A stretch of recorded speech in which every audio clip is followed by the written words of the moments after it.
The Caribbean? Yes, we actually went to well, first of all, hello, ladies and gentlemen. We are live on the Unlimited YouTube channel for the 11th edition of the Unlimited podcast. And what my guest was just talking about is, recently my family and I went on a cruise. We left from Tampa. We went to Honduras, we went to Belize, and we went to 2 spots in Mexico.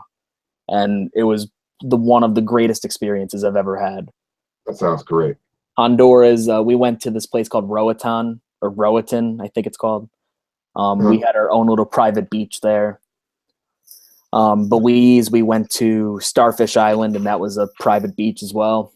We were supposed to go to Costa Maya in Mexico, but the waves were so rough that the captain could not dock the ship. That was the one night that the waves were just too much, and you could feel it throughout the entire ship, and it was awful. Wow, heavy. But then our last day, we went to Cozumel, Mexico, and we got to swim with the dolphins. Oh, yeah, I saw the pictures of it on Facebook. That looked like a blast. It was a blast. It was one of the best experiences I've ever had, and it's something I would definitely cross off my bucket list. Nice. Well, I put it on mine, so. Yeah. But yeah, this is the 11th edition of the Unlimited podcast. I'm Matt from Unlimited. First things first, I would like to thank everybody that have made the first 10 episodes of this podcast a success. I would like to thank, first of all, this is my first podcast back in a while. I would like to thank Tyler Harper and Walter Main, my good friends, for hosting the past 2 episodes. I'm finally back hosting a podcast after getting some schoolwork done and final stretch of the year before graduation. So thank you to them. Thank you for my friends Brett Litke and Dylan Rumor for appearing as guests. And thank you for whoever watches, whoever subscribes to this channel, likes these videos, hell, even dislikes these videos. Any sort of feedback would do. But today we're going to be talking about baseball. Usually we talk about wrestling, and today we're going to change it up.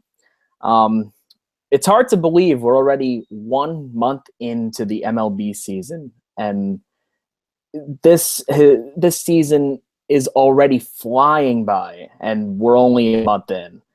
And we've already seen some incredible moments, incredible standout performances, and hell, even some disappointments that some of us weren't even expecting. And we're going to talk about the month of April, some things that we like and some things that we don't like. And by we, I mean me and my special guest today.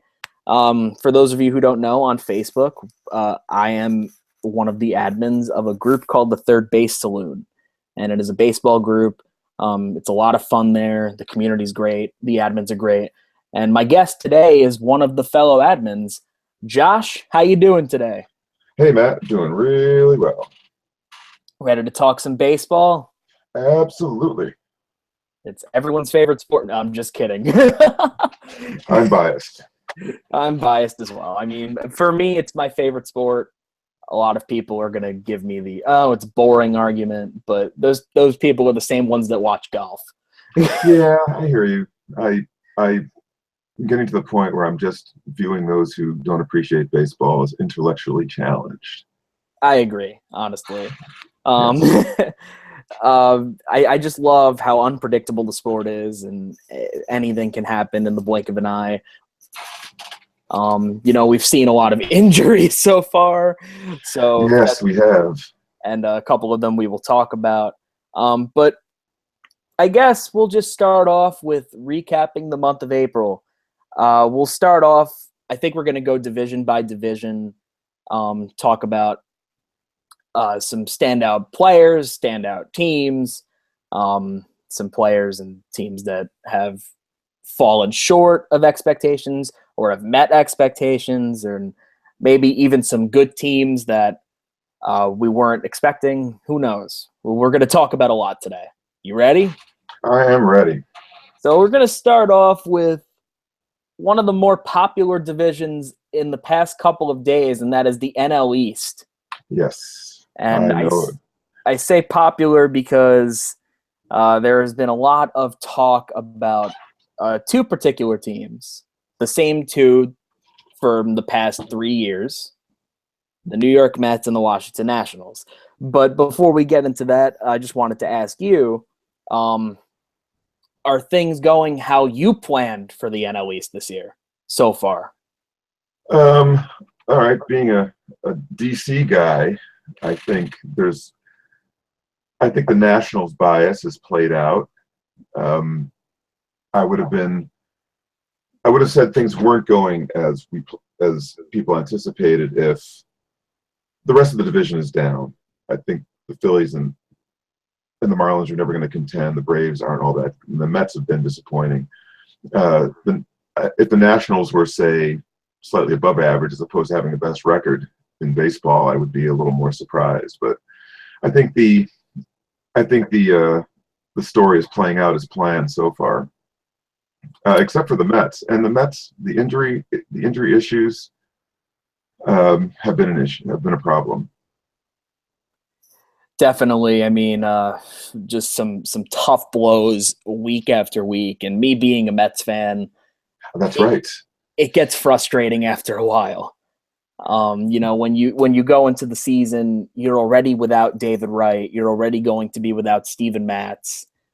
And then eventually, as time goes on, you lose Cespedes, you lose Syndergaard, you lose Duda and Flores. It's just too much.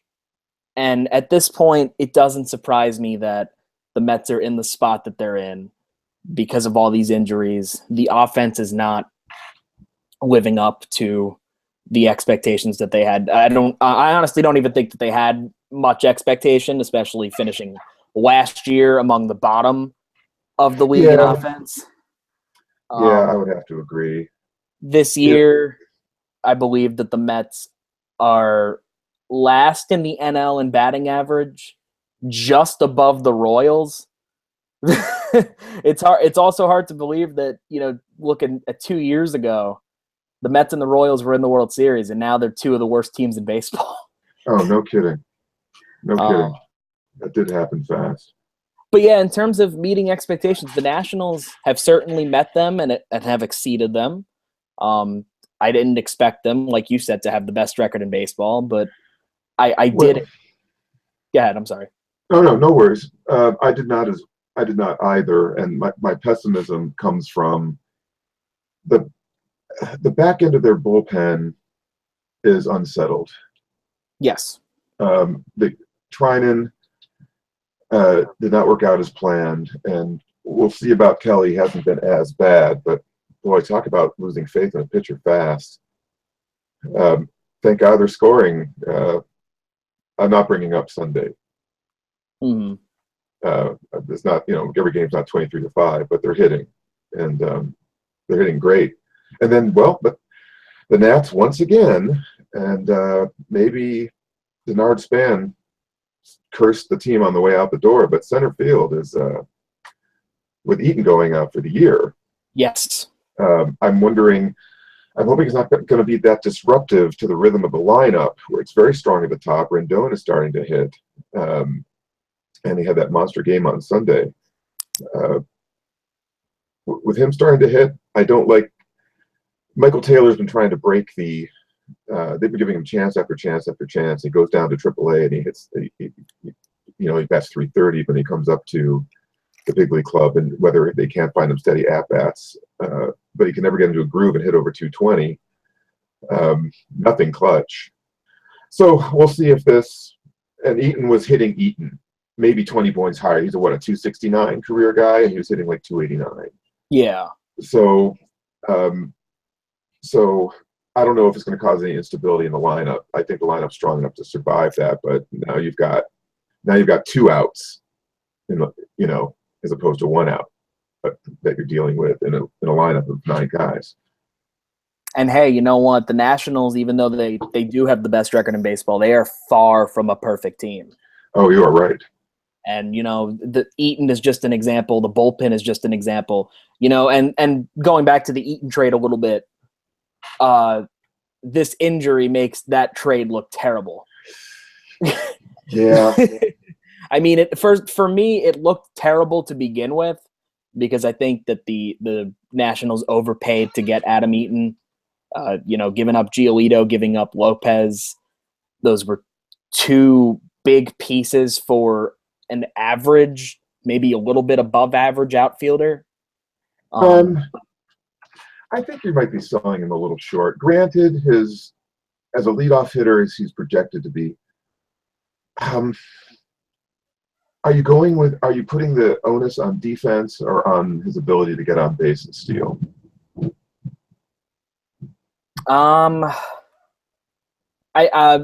Mostly his offense.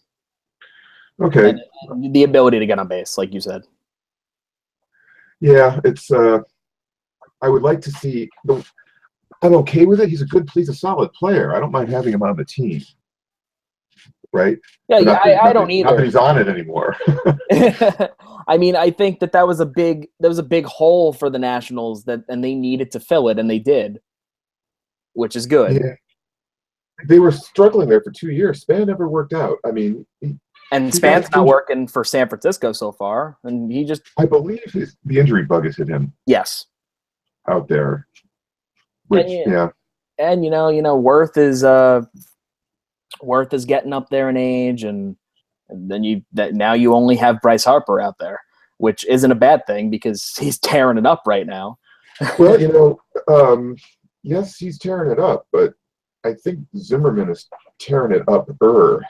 Yes, I agree, and that was actually going to bring me to my next question. Are there any?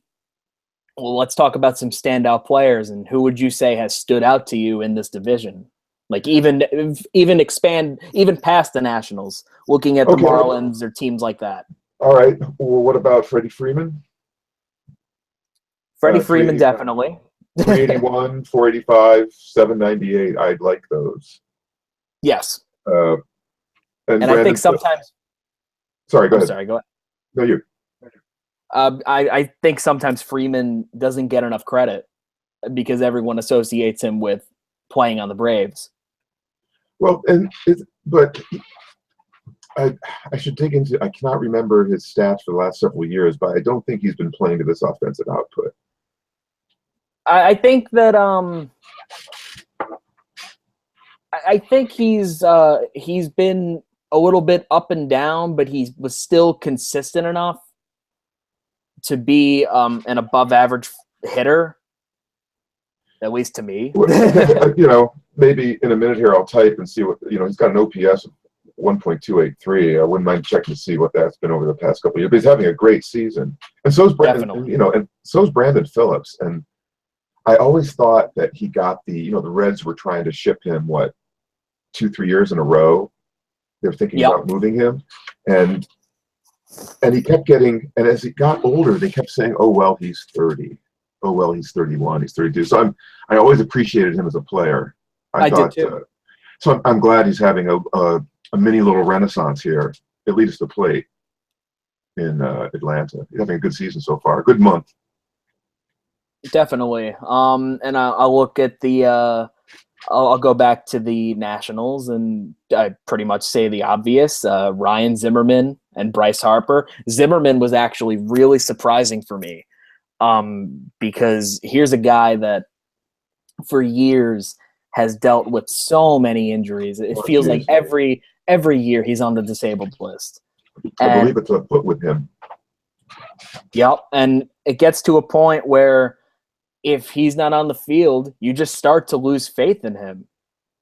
And he's completely turned it around, at least for the time being. He's hitting 420 he hit 420 in April. Kind of funny. No kidding. Kind of funny how he hit 420 in April. Oh, no doubt. But his OBP was 458. Yeah. He had 11 home runs. I mean, he was stroking it. He was, and his OPS was a 1.345. Yeah, man. Those are great numbers. Those are amazing numbers. And, 11 home runs, like you mentioned, 29 ribbies. Well, I got to watch him hit, too, because I get the games here in the D.C. area. And, man, for last 2 or 3 seasons, not this season, he looked unsure, out of rhythm, and frustrated. But man, he's swinging free, and it's so much fun to look at him. You know, he's a good hitter. I mean, I don't say he's been a great hitter for his career, but he's a 270 guy. He's steady, and it's good to see him playing well. And honestly, and if let's just say if he goes through this season without any injuries, he produces as much as he can. That's all the Nationals could hope for. Totally, yeah. And and if he keeps the pace he's on, I don't know, we might be talking MVP here, but we'll see. 400 was in 1941 or 46, something like that, when Ted Williams hit. And the third head here is Daniel Murphy. Yeah. I mean, okay, he's doing what he did last year. Pretty much. But because Zimmerman and Harper are ripping it.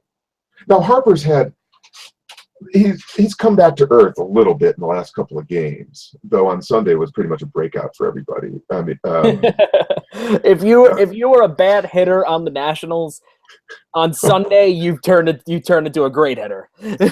Yeah, absolutely. And I believe the Mets threw one of their catchers out there, Kevin Plawecki, and he gave up 3 home runs. But the saddest part was about that, he actually had a better stat line than Syndergaard did. I've always had a soft spot in my heart for the Mets because my mom was a Dodgers fan, and a lot of the Dodgers fans from New York slid over to the Mets. Yep. So, and for a while, my wife and I had a little apartment in Queens, 46 and Bliss, and that was several stops from Shea, so we caught a lot of games at Shea Stadium. So I always had a little soft spot, and they're not the Yankees, so anyone but the Yankees. Anyone but the Yankees. Thank you. So I've always had a soft spot. Matter of fact, we went to those games during the John Rocker debacle. Oh man, we were John there. Yeah, those were the days. But yeah, Murphy is he's having a hell of a year as well. I mean, his OPS is 969.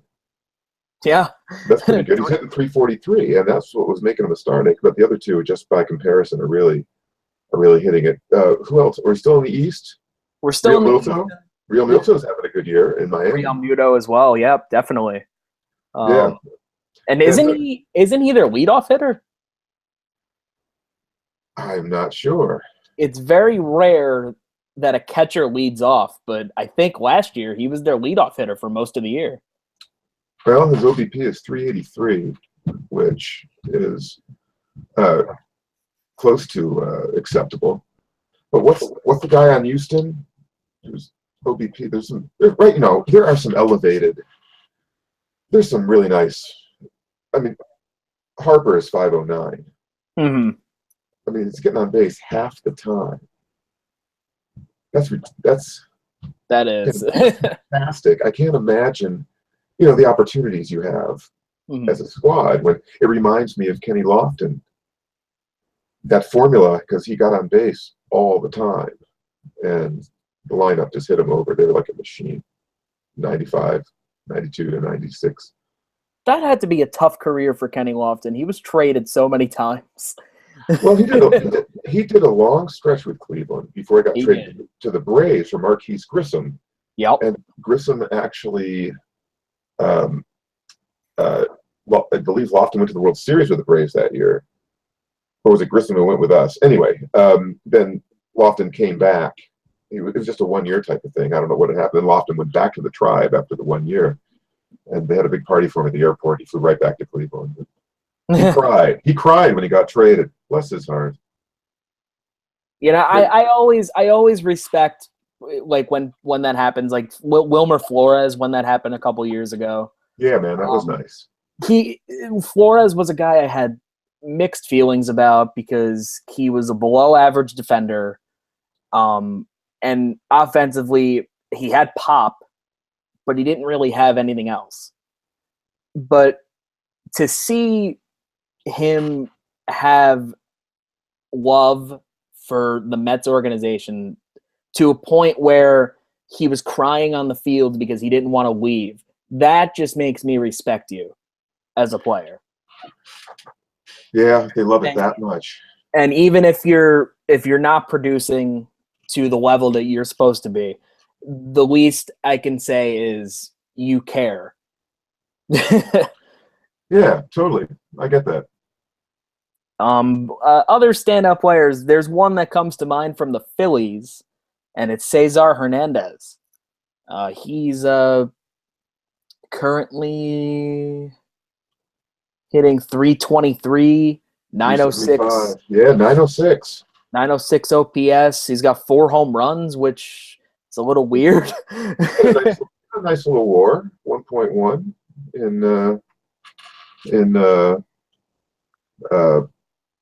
yeah, not bad at all. I'm trying to count here. 1, 2, 3, 4, 5, 6. Well, I also I got to give Nick Markakis a little props too. Okay, he's having a decent season. If we're still in the East, Yeah.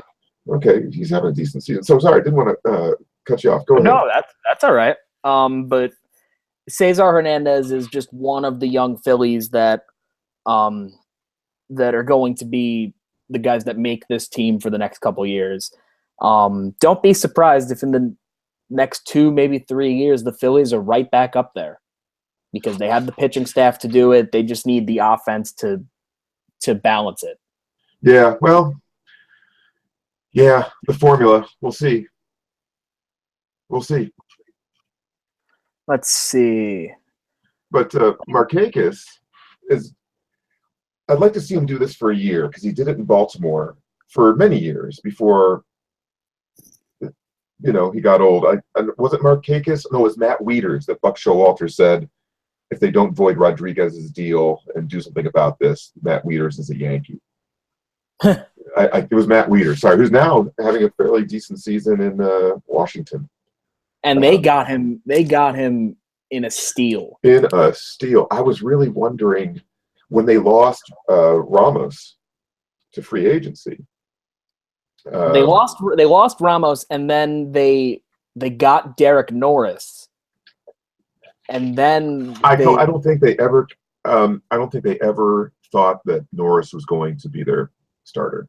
No, I don't think so either. And poor Ramos now is in Tampa, and I think he's out for a while. I don't know if he's out for the year.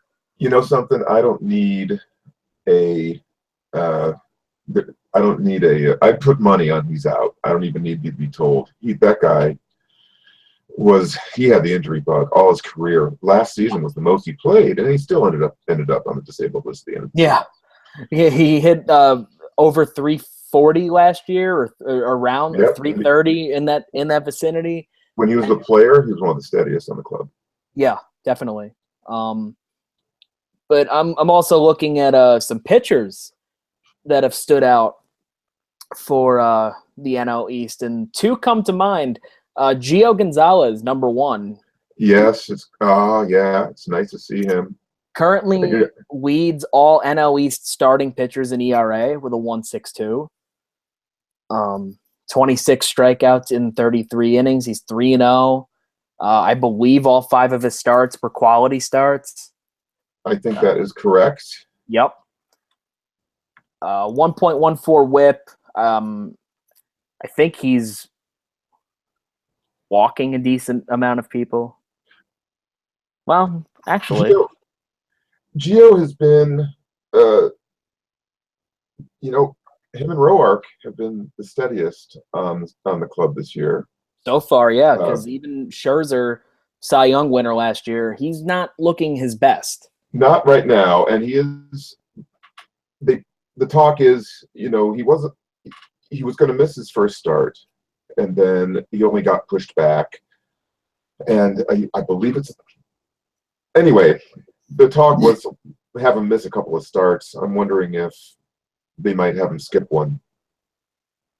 This was Scherzer you're talking about? Yeah, Scherzer. And Strasburg is just being Strasburg. I think people have to realize that I think we're dealing with an average pitcher here.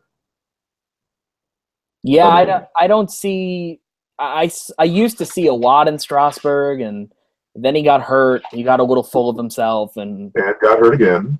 then he got hurt again. And so it's not that the guy can't pitch. No, the guy can definitely pitch. He's 2-1. His ERA is 3.09. He's got a WHIP of 1. He's striking out a ton. He's not leading majors. What is it? Who was it? Greinke has 40 or something like that. DeGrom has 44. Yep. Strikeouts. DeGrom is having such an odd season. How so? He's got the strikeout numbers, but his ERA is good. His WHIP is decent.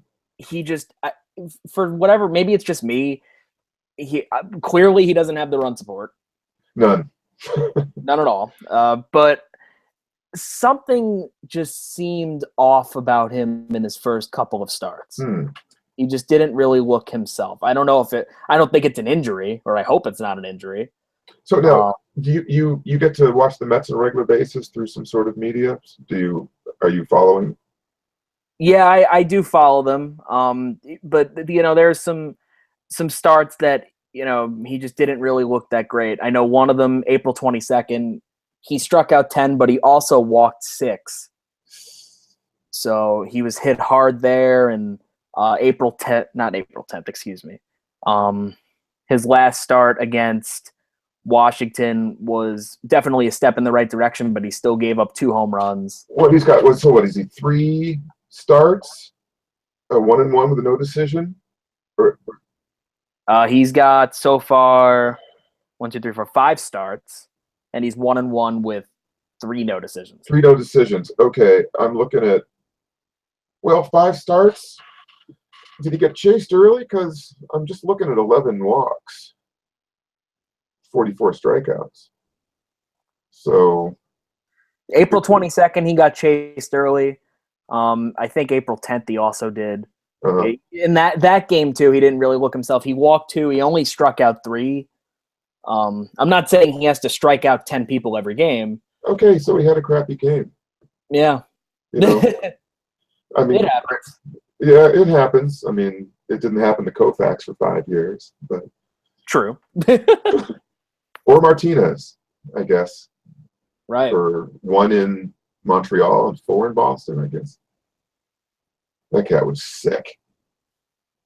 So looking at the NL East, and then we'll move on to a different division. Alrighty. Clearly, the expectations are there for the Nationals, and they're pretty much have been met so far. The Mets have not met expectations. Not at all. Do you see this continuing until the end of the year?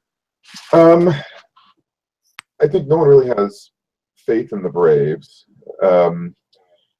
There's still a lot of Braves fans hate me for not having faith in the Braves, but well, bless them. God bless them. That's they're putting things together. They don't have their lineup is extraordinarily incomplete. So I've got this really soft. I don't know.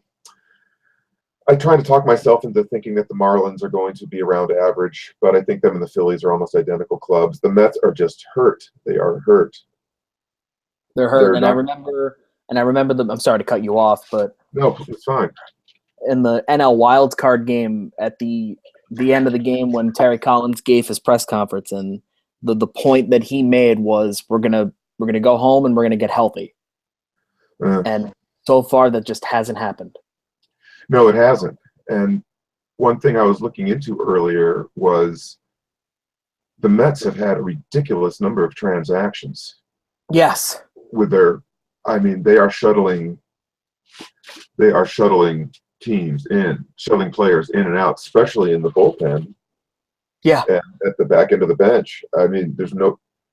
I think Sean Gilmartin was called up and sent down 3 straight days. It's ridiculous, and I mean, it's not ridiculous. It's their situation, and I feel bad for a team, especially with the whole concept of baseball is to get into that nice. You've got to find that nice steady formula with as few disruptions as possible, so you can get into this groupthink of a groove that creates a championship club. Yeah. And I've been stressing this ever since the season started. The bullpen is already overused. You have 2 hurt starting pitchers, 3 if you count Seth Lugo. Yeah. You have Harvey, who's not himself. DeGrom, who's up for the most part, but then sometimes goes on a streak where he just doesn't look himself. There's concerns everywhere. Absolutely. And, not having Cespedes there just kills them. The lineup is not complete without him. Well, it's not like they were lighting the world up with him. Well, and that being said, they are still in the division. I mean, the second and third place have 11 wins. Yeah. And fourth and fifth have 10. It's not like, and Nationals are 5 up. So the fact, and yet their last 10, they've had a rough stretch. and the bummer is they're playing better on the road. They're 6-4 on the road, and 4-10 at home. They can't even win in front of their home abusers. That's been a problem with the Mets for years, and even with them moving they moved the fences in twice, and it's like they still just cannot win at home. I have a it's that damn ballpark, man. Yeah. I think the classic parks just are fighting back with curses.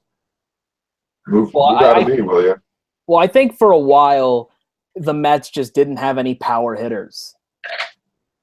From 2009 to 2011, 2009, the home run leader for the Mets was Murphy, and he only hit 12. And I hear you. And 2010, you got some power back with David Wright and with Ike Davis, who made his debut in 2010. Oh God. and Wright was that's 2010 was when Wright started to become a part-time player. Yeah. 2010, I think, he had a decent year in 2012 as well, but 2010, I think, was Wright's last really good year. Yeah. Because 2011 injured, 2012 he was lost for the entire second half of the year.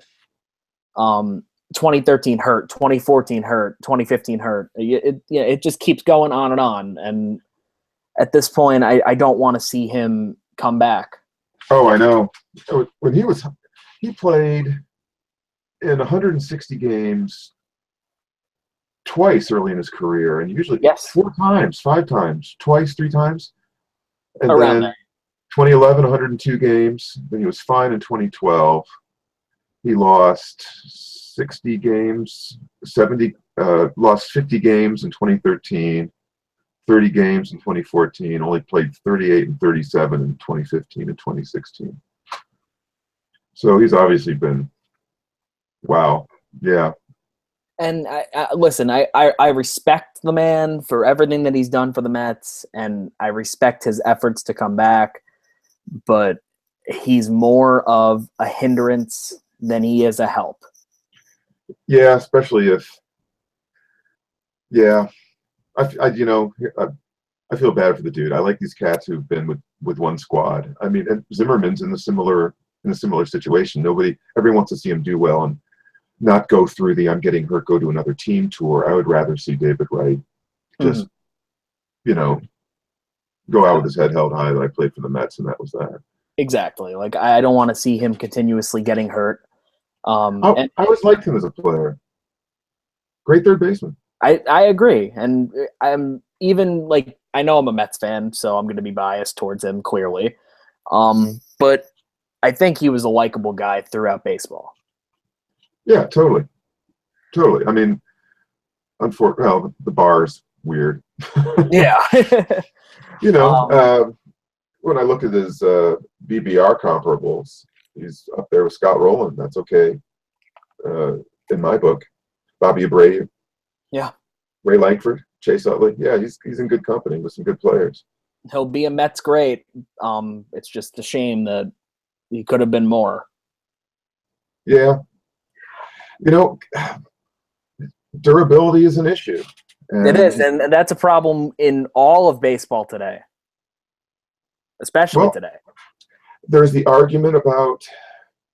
I mean, I'm sure the union would love to see rosters expanded to 30, so guys would take more days off, and eventually it would, the statistical averages would spread out over the course of X amount of seasons. But imagine if that was the case, Ortiz taking more days off, maybe things don't get as bad as they get. Yeah. If you're into preserving skill, but economically, it's easier to replace it. Mm-hmm. But when does aging, wasn't as aging proven commodity, is worth more than the risk of going with somebody new. Right. There's well, actually, let's get to the next division, NL Central. Central. NL Central. This is surprisingly the closest division in baseball right now. Totally. 2 games. 2 games, and the Cubs are in first, but they're not as dominant as everyone thought they would be. Oh, and that fills me with glee.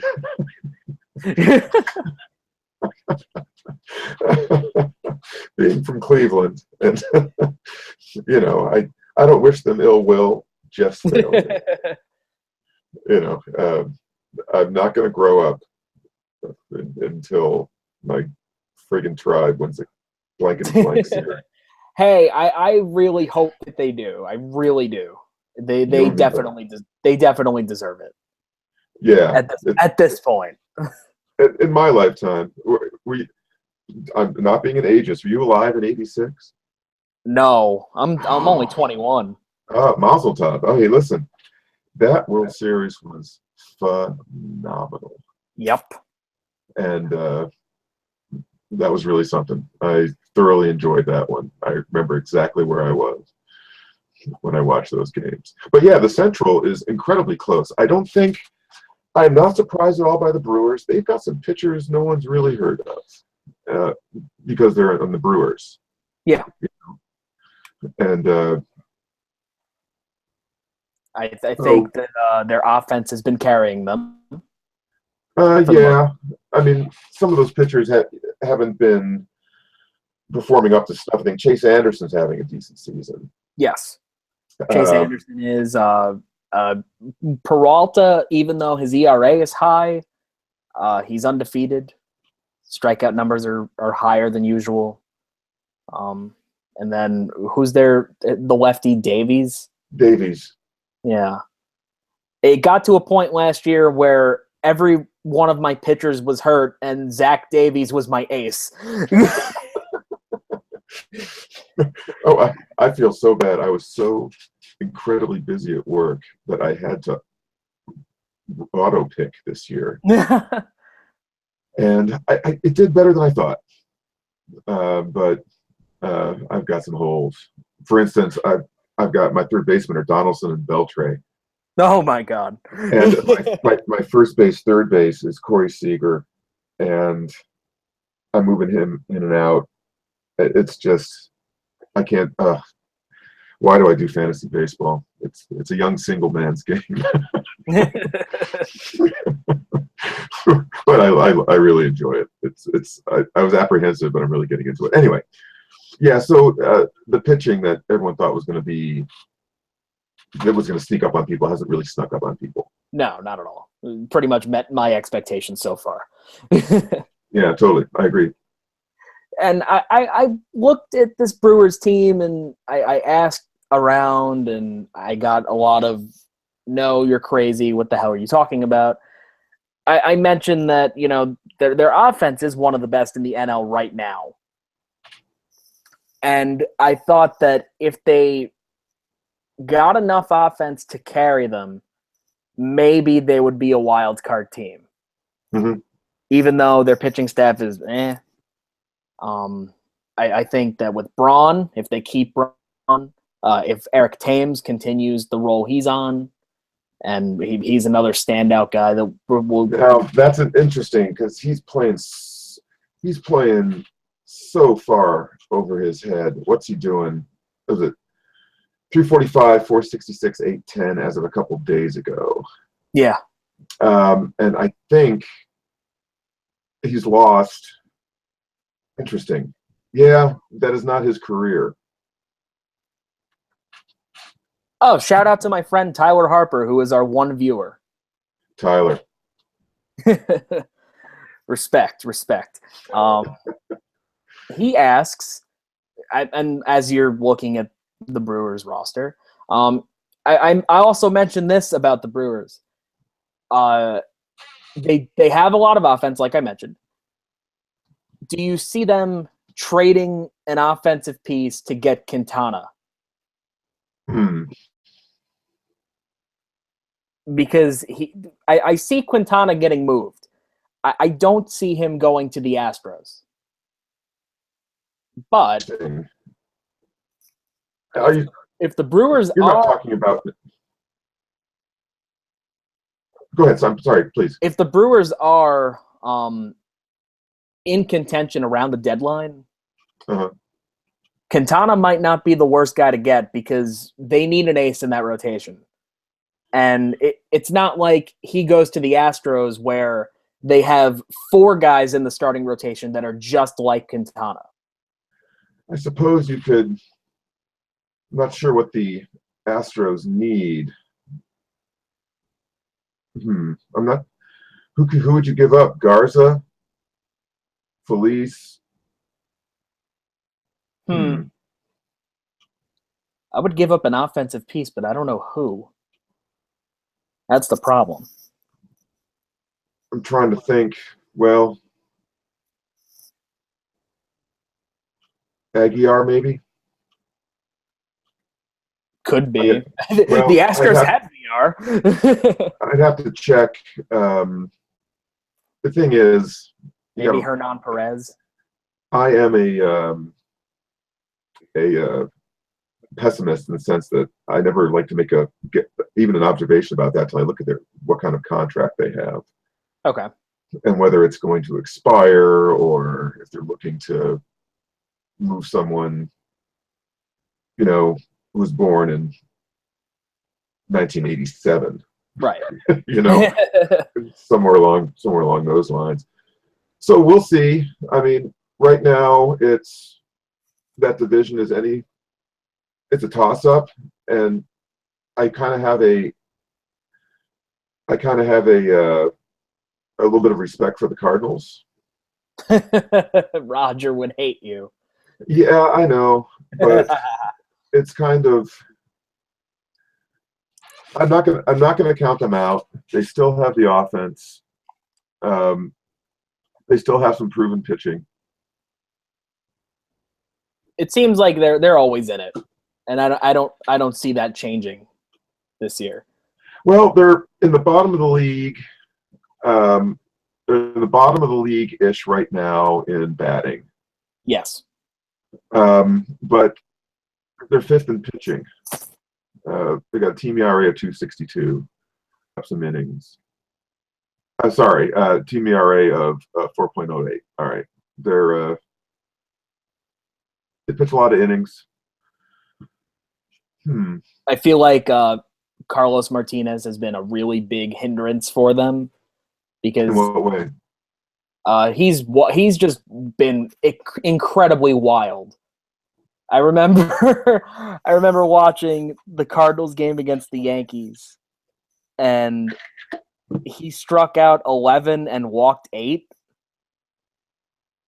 It seems struck out 11 and walked 8. I guess you can only call that game okay. The saddest part was, though, the Yankees only scored 1 run. Oh, that's pathetic. It reminds me of I see a lot of Little League, so I'm not going to make any opinion. I'm not going to make any comparisons. So right now the Mets are beating the Braves 6-5. Oh my! It was 6-1, mind you. Yeah, I saw that earlier. And Milwaukee and St. Louis are playing a series. So that one's kind of, and so 2 very interesting series right now in the division we're talking about. because Milwaukee and St. Louis are going to be vying for a possible wild card, I think, this year. If they're, I think so too. You know, and if that's the case, and also Arizona and Colorado, at some point it'd be nice to. You got to think about whether those two can sustain it. They both had expectations to.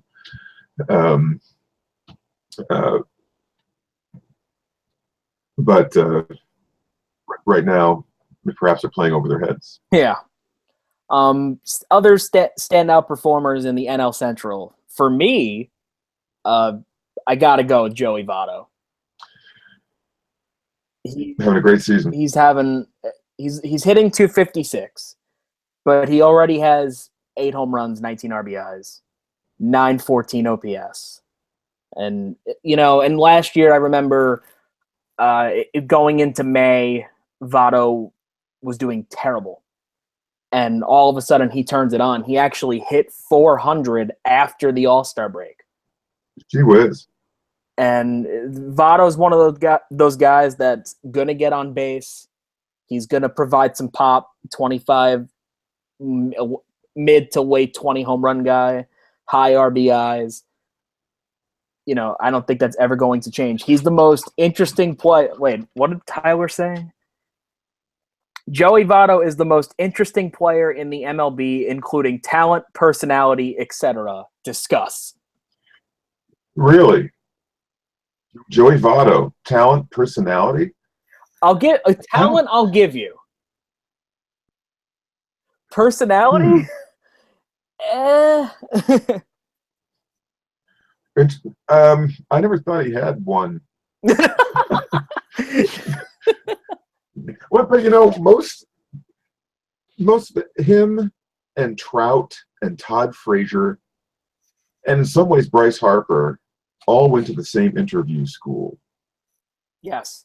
And it's the same one Nuke LaLoosh was using when he broke into the majors. Mm-hmm. What was the name of that gosh darn movie? Yeah. Okay, well, Kevin Costner was Crash Davis, the minor league catcher. Oh, what's that movie? Oh, Fudge Poop. Gosh darn it all the heck. Hold on a second. Thank you for keeping it PG. Well, I'm a family man. But I've only seen him like a zillion. Bull Durham. Oh, there we go. That flick is an extraordinary piece of American art. I love it. It's absolutely spectacular. So I'm going to go with Mike Leake, I think. Oh, yes. 3-1, WAR of 1.9, a WHIP under 1, he leads ERA of 1.35. I believe he leads the league in ERA. He does lead the league at ERA. 5 starts, only one no decision. Pitched 33 innings in those 5 starts, given up 28 hits. And what I find to be interesting is that over his career, he hasn't had, he's 29 now, when he was 23 and 24 with Cincinnati and on all those teams that were running, he had some fairly decent years, 12-9, 8-9, 14-7. Not that the record matters too much. Yeah, but he's always been a solid guy. Yeah, he's had ERAs close to 4 and above 4, even with some nice winning records. For instance, when he was 12-9, he was at 3.86. But he eats it. He eats innings. Obviously, I kind of like the inning eaters, and he strikes out some guys, not a lot, but he's been a steady guy. But this year, this is by far his best season to this point. Definitely, and he's right now he's the ace of their staff. Easily, because Wainwright is not himself. Totally. Waka, I don't think he's himself either. Lance Lynn's doing all right. Yeah. 3-1, 2.05. Which is good. Good comeback for him. Oh, absolutely. Absolutely. But, they always have – Waka's doing okay. Well, 2-1, 3.23. Um, doesn't walk too many guys. Struck out 28. Lance Lynn's doing it. Michael Walker's doing okay. There's one guy in the NL Central that since the All-Star break of last year has really caught my eye, and I never thought I would ever say this, but it's Ivan Nova. Interesting. He has more complete games than walks since the All-Star break of last year. No kidding. And this season, how many walks does he have this year? Base on balls, 1. He only has 1 walk in 36 innings. Gee whiz. 3-2. For ERA. Great ERA. Yeah. And for Pittsburgh last year, he only walked 3 batters in 64 innings. Wow, he has 2 complete games. Yep. Okay, 2 complete games, innings pitched 36. 5. Okay, all his games have been decisions. I think, honestly, all Nova needed was a change of scenery. Interesting. I hadn't really noticed him. He was kind of flying under the radar. Oh, wow, look at his whip. 0.75. Yeah, 198 opposing average. Leading the league. Nice. Yeah, good season. Good for him. I mean, he's definitely turned it around. I think that the change from a big market like New York to Pittsburgh has helped him. Yeah, I think so. Which sometimes people don't think about that. When you're under the bright lights of LA and New York and Boston, and sometimes people underproduce because they're in the spotlight and they're exposed. Well, here, Ivan Nova was in the spotlight and he was exposed. Yeah. And now he's in Pittsburgh, out of the way, and he's producing. He's way out. He's way out of the way. Yeah, Pittsburgh is definitely just out there. They reached a nice little peak. They couldn't quite get that ace, 4, 5, 6 years ago, people thought they were going to make a move. For the Pirates, you mean? Yeah, they made the playoff one year. People thought the Reds were going to make that move. Yeah, the Central's been an interesting. It was so Cardinal dominated, and the Brewers had a little bit of a run there, but they could never quite put it together either. Yeah, I think the Brewers had that one really good year in 2011, and then after that, it was just up and down. Hey, listen, I got time for about one more division. Perfect, and let's go to the NL West, I guess. We're staying in the National League. Okay, fine. Real baseball. This is a division with a lot of surprises, actually, because the first place team is the Rockies.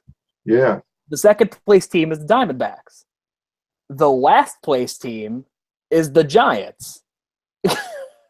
Yeah, no kidding. And the Rockies 16-10, Diamondbacks 16-11, and then the Giants. You look at them, 9-17. Their season has just not been working out for them. Were you expecting the Rockies or the Diamondbacks to be factors? I think most people thought that Arizona had the potential of making a move. I don't think you don't think that was unexpected. Diamondbacks, I thought, was more unexpected than the Rockies. Really? I just like Colorado's offense more than Arizona's. Okay. What do you like about? I love Nolan Arenado. I feel he's having a great season. Yeah, and he's definitely been an MVP for the Rockies. Totally. Over 120 RBIs in back-to-back years, of 40 home runs. What does he bat? 321, 378, 641. Yeah. Yeah, that's pretty good. He's their guy, and he's led that offense that was already good to begin with, because once you're in Coors Field, any bad hitters can turn into 30 home run guys. Oh, the Nats went nuts, of course. Yes, they did. Oh man, yeah. Honestly, I feel like if you don't score at Coors Field, like you have a problem. Yeah, pretty much, pretty much. You would think. Yeah, but Colorado's getting a decent season out of Mark Reynolds. Yes. I mean, I did not see that. I didn't see that happening. I I didn't really even, didn't. I thought I didn't even expect him to be on the roster. he was such a ridiculous, free swinging lunatic. Yep. Um, and I believe he had a stretch in Baltimore. Um, what year? What year was it? Baltimore? Yes, it was. Uh, Wasn't it like early 2010 or 11? he led the league in strikeouts 2008, 2009, 2010, and 2011. In 2009, he struck out 223 times, and his batting average was 260. Amazing. I know. Yeah, Reynolds has definitely been turning it on. But question. He had also had 44 home runs that year. Yeah. But is he still starting every day? Because I know Ian Desmond is back. Yes. Well, he's played 26 games this season. And I think that if I remember correctly, the plan was Ian Desmond was going to be the first baseman, but then somebody in the outfield got hurt, and Ian Desmond was going to move to the outfield. Yeah, I think if I remember correctly, he's now their everyday left fielder, which wasn't the plan. Right. And they signed him to a 5-year contract. He has 25 games at first base this year. Yeah. Mark Reynolds does. I mean, they signed Desmond to I think Desmond was very fortunate for his cup of coffee last year in the American League. I think playing in Texas helped him. He was the leadoff hitter, I believe. Very much, and he hit quite well. And Texas has a good lineup, and he wasn't really getting. They were hitting him. They always wanted him to be a two-hole guy in Washington. Mm-hmm. Davey Johnson always thought that Bryce Harper always thought of Bryce Harper as a two-hitter, which blew my mind, which made me wonder whether the brilliance that is Davey Johnson caused a madness of some kind. So they tried Desmond there for quite a while, and his peak years were in Washington. Yes, but he was not injured. He just started to fade, and he definitely needed a change of scenery. And he felt Trey Turner breathing down his neck, as everyone did when they drafted him. Right. And which blew my mind, because that was mostly a shortstop issue. I think Espinosa would have felt that more. Mm-hmm. And now Danny Espinosa's in L.A. It's on the right. But yeah, I think that the change of scenery definitely helped him. For the 1 year that he had with Texas. But that year, it helped him get that contract. I mean, in Washington, he had a couple of seasons. 292 in 2012, 280 in 2013, but usually the guy was hovering around between 250 and 270. Right. But then 233, and his fielding percentage went down and down every single year, and he was the worst. Eventually became the worst fielding second baseman in the majors. Right. And so this year, he's only been in one game with Colorado, so I'm not going to. And he's in the outfield. Yeah, if I remember correctly, I think he just came back like yesterday. I think so. Good. The Rockies get him. Yeah, finally. If he can get into a groove, it's not like he doesn't know the National League. So right. And Coors Field will definitely help. Absolutely. But I look at the Colorado must be really spreading out their hitting, because they don't have any top 20, top 30 stat hitters No. in the league. And, they don't have like steady power. But then again, in terms of top hitters in the league, you got to get to David Peralta and AJ Pollock. Right. They're barely top 20 and they're in Arizona. But so we'll see. And then Goldschmidt is having his usual Yes 15 season. So Arizona's got they got a decent lineup. They do. Am I the only one who finds AJ Pollock overrated? Probably not. There's a lot of opinionated people in the world. Because I see him in fantasy rankings and he's in like the top 30, but he's been hurt a lot. And he hasn't really, and when he's back, he's not really doing that great. Well, he's except this year. In the last 7 days, he's hit 370. Yeah. So he's had a pretty good week. His average is up and down, but he's been over 300 for a majority of the season. My friend Tyler just said he's the heartbeat of that team, though. He's a leader. No, his name is not Paul Goldschmidt. Right. Again, Mr. Personality. So it's not gonna. Their offenses are going to turn it on and light it up. I mean, the Giants and the Dodgers, I expected to have better offenses.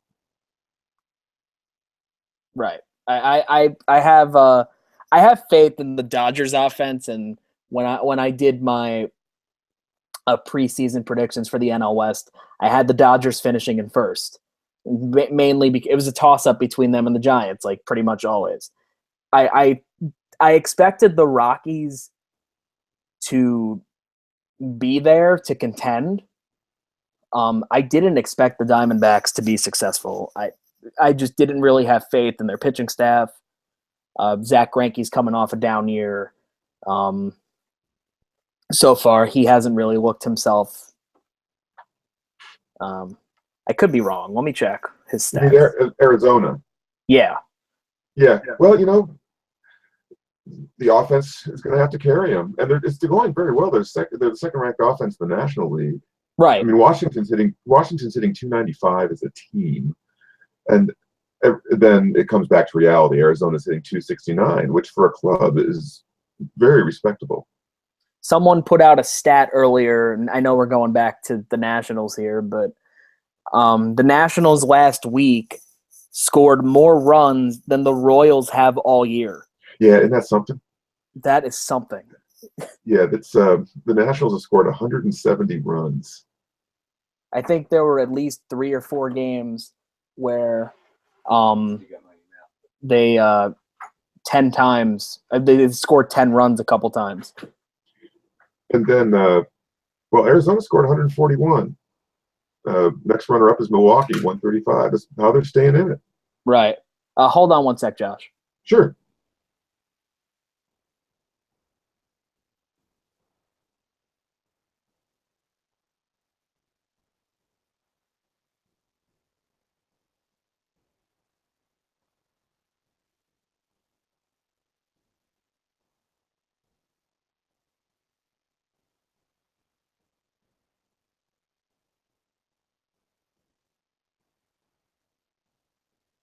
Sorry about that. No worries. Matthew, I've had a great time, but duty calls. Well, it's been great having you on. Luckily, the podcast is not over. My friend Tyler is actually going to come on for the second half. Oh, that's great. So thank you, Josh, for being a part of this. Oh, it's my pleasure. I had a blast. This was a lot of fun. I had a blast too. The season's already a month in. Hopefully we see more great memories, more great moments and standouts and everything. Hopefully this season just really overproduces. Well, it's the best thing. It's the best. Definitely. It's the absolute best. Hey man, I'll see you on the web. Perfect. Later. Later, dude. So we continue this unlimited podcast. We're about to talk about the American League, and my friend, good old buddy Tyler Harper, is going to be joining me in a few minutes. Like I mentioned earlier, that I wanted to thank everyone who's made the first 10 podcasts a success, whether you watched it, whether you were a part of it, whether you subscribed to the channel or liked or disliked the videos. Thank you once again. Just waiting on Tyler here. Also, if whoever is watching other than Tyler, for quality purposes, I left my camera off. I figured a couple podcasts that I did, the camera on really affected quality. So I decided to put it off, shut it off, excuse me. It's, what was it? Yes, I sent the invite, damn it. Or did I? Quit the hello? I said...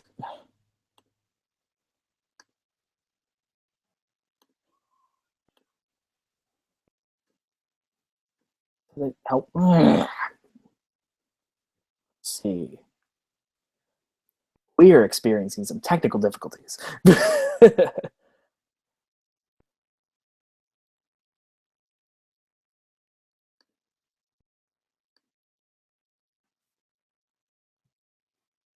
Da-da-da.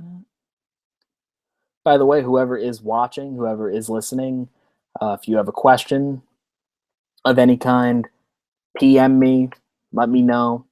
I'm here for a while. We still have an entire half of the league to talk about, so so yeah, I just wanted to also make one quick announcement about the Unlimited podcast going forward as Tyler joins me. What's up, Tyler? How are you? So should I turn my camera off too? You can if you want. It's up to you. My Right. picture is of me anyway. It's not just a logo like you, so True. people will know when we're different. Right. But Surprise. So, like, what's the deal with me crashing your podcast like every time now? yeah, I don't know, dude. I might as well be your sidekick / co-host at this point, dude. You might as well just take over the channel. Could you imagine, like, if Walter, like, heard you say that? Oh, God. Thank God he's working. Yeah, so anyway, before we go to the American League, can I make some comments on, like, what I heard about, like, / whatever National League talk? Plus, I'll defend the points I made earlier. Go ahead. All right, so National League, NL East. Dude, remember when the NL East was a competitive division?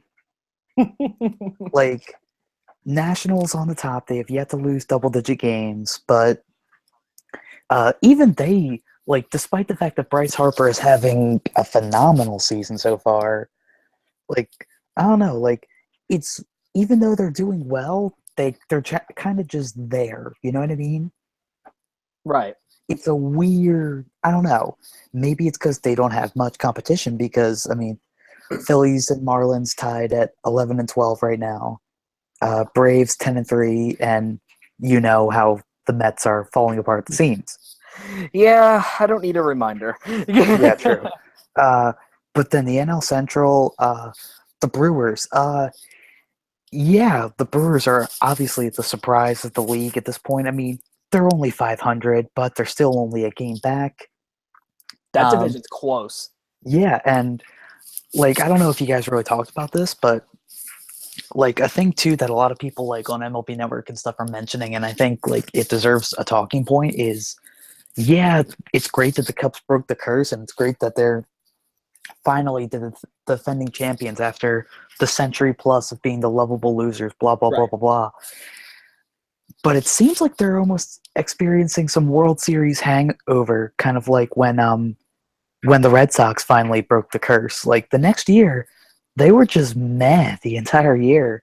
Right. And even again in 2013 when they won. The next Yeah. year, I believe they were, I don't think they finished in last, but they didn't finish with a winning record. Oh, yeah, because isn't that when they traded John Lester?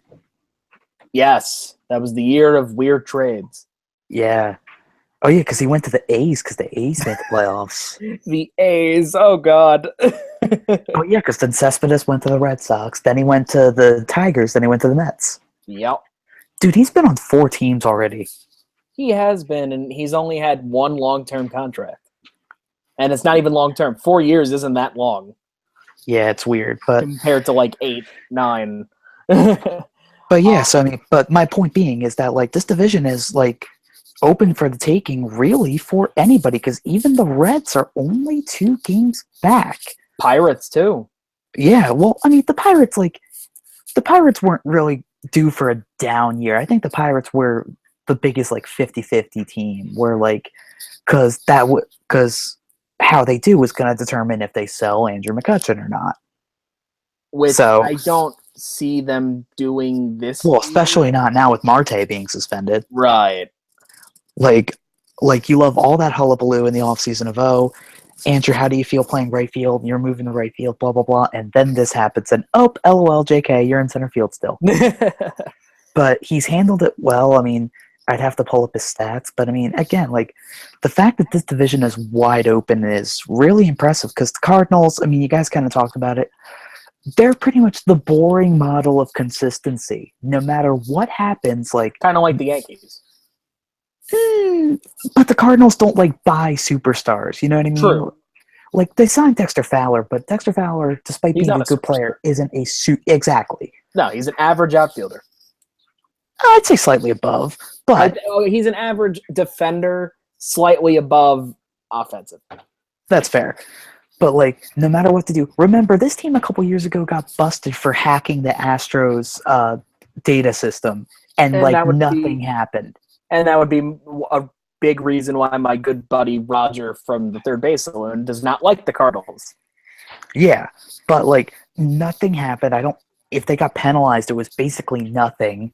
And like they're just the boring model of consistency that always has a good farm system and always just grows up these pretty good players who aren't superstars. I mean, occasionally you'll get a superstar like Albert Pujols, like Yadier Molina in his heyday, like But Adam even Wainwright in his heyday. Even Albert Pujols and Adam Wainwright, they were Cardinal guys. Oh yeah, but Go- that's what I'm go saying. Like they're the exception where like normally like the Cardinal guys are like Jim Edmonds and stuff like that. Where Right. like, but like again, like Albert Pujols was a superstar. Yadier Molina for a while, I'd say he was kind of a superstar. I mean, for a catcher, he was a superstar. He wasn't like Buster Posey necessarily, but Defensively, he's always a superstar. He will always be. Oh yeah, and that staff loves him. Like he's so good at commanding a staff. Like they never shake him off I ever. hate him, but Yeah. he's great. The Brewers, I mean, hats off to Eric Thames for just coming over and just tearing the cover off the ball. I hope he stays consistent. I hope this is the birth of like a new like heart of their order. You know what I mean? I hope the steroids talk stops. Oh, remember, like this reminds me of in 2009 when the Phillies signed Raul Ibanez, and he had an amazing April, just lights out. And people kept bringing up like, "Oh, is he on something? Is he on something?" And there was one day like with the media where like he didn't like snap per se, but he was pissed. He was like, "Look, like I'm just being who I am." He goes, "If you want to test me, please, like test me." Like, Right. like why? Like I have nothing to hide. And honestly, I think what helped him was a change of leagues. Yeah. Like just the fact that he gets into a national league ball, like a national league hitter friendly ballpark where he could just unload. So It was kind of like how I mentioned earlier, Ivan Nova, yeah, and how he's adapted to the National League and adapted to not being in the New York spotlight. yeah, I definitely agree with that. And I think another part of that too is I said it to you in a PM. I don't know if you mentioned it on air or not, but Nova credits Pirates pitching coach Ray Searage with a lot of like his changeover. Sometimes all you need is a new voice. Like that's not to say that he had bad pitching advice with the Yankees. Sometimes a new voice will show you something no matter what level you are, and you go, huh, all right, like, and you just figure it out. It's weird, but sometimes that's how things work. So yeah, like hats off to on Nova. And then again, like, so we kind of touched on every team, but like, get to the Reds. All right, so here's me defending my take on Joey Votto as the most interesting player in Major League Baseball. I know what you're talking about. Remember those interviews when he dressed up as a Mountie? Well, yeah, there's that. That and like the shenanigans he had like in Philadelphia last year, where like he would pretend to give the fan the ball, like they're the quote unquote true Philly people. Some of them were like, "Oh, this is disrespectful," blah blah blah. I thought it was hilarious. Like, if he was a wrestler, he'd be a great heel. And I think he takes inspiration from that. But you know what I think it is too? And this is going to sound like it's not, it may sound mean, but it's not mean at all. He's Canadian. He has a very quirky sense of humor. Monster. Oh, shut up.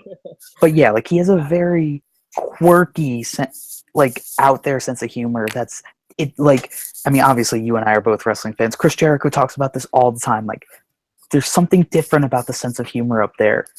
That it's this weird sense of humor, but it's funny. Like, it's an acquired taste, I guess. But I somewhat say that jokingly. Like, I know, but like he is a very interesting guy, and for him to be an interesting guy as a Cincinnati Red is kind of an accomplishment. Definitely, and he's definitely lived up to the contract because he has a big 10-year, $225 million deal. He's one of those rare guys that actually lived up to his expectations. Oh yeah, he's Mr. Consistent, a former MVP. Yeah, and if the Reds fall off, I mean, they fall off, but they'll always have Joey Votto. Now, would a team be brave enough to try to take on that contract? I don't know, but a lot would have to be done. Like, a lot of pieces would have to be moved. Some salary would have to be taken on, but I don't know. Like, that's a little intriguing. I mean, it's the same way with like why Evan Longoria hasn't been traded.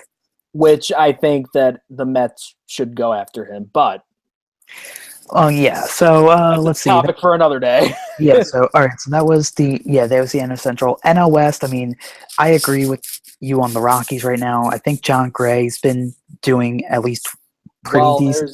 This is actually something I wanted to mention before Josh went off the air. We were talking about the standout players, and there's two on the Rockies that come to mind. And oddly enough, they're both pitchers. Yeah, that's weird, right? Antonio Senzatella and Kyle Freeland. Yeah, like both have ERAs under 3, and these are Rockies pitchers. Yeah, don't expect it to last, but no, I don't expect it to. Hey, if Antonio Senzatella wins Cy Young, oh yeah, like, and it's funny. Like, I was talking to my one friend who's a big fantasy baseball player too, and like, we joked about like, because oddly enough, we're actually talking about Mark Reynolds, and then he said something. We were talking about like his player on MLB The Show was like a closer, and I had a player on MLB The Show who was a closer for the Rockies.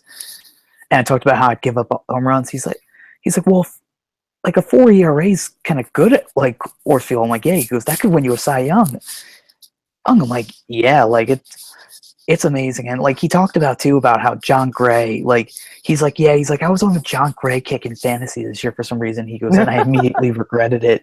But hey, I mean, if that pitching staff can stay at least decent, like that offense is a very good offense. Definitely. And going back to those two pitchers, another weird thing about both of them is they're both rookies. Yeah. These are their first couple of starts in the majors, and they're pitching pretty well in Coors Field. Unfortunately, Senzatella ran into the red-hot Nationals. But jeez, in the 2 starts that he made in Coors Field, he's only allowed 3 runs in 14 innings. That's not bad. And I mean, you talk about them being rookies too. Maybe like, if they can do this, I don't know how, but maybe they're just like decompartmentalizing in their head that they're in Coors Field, if that makes sense. Like they're just pretending they're somewhere else, because a lot of times that's just a head game. You know what I mean? Half the battle is mental.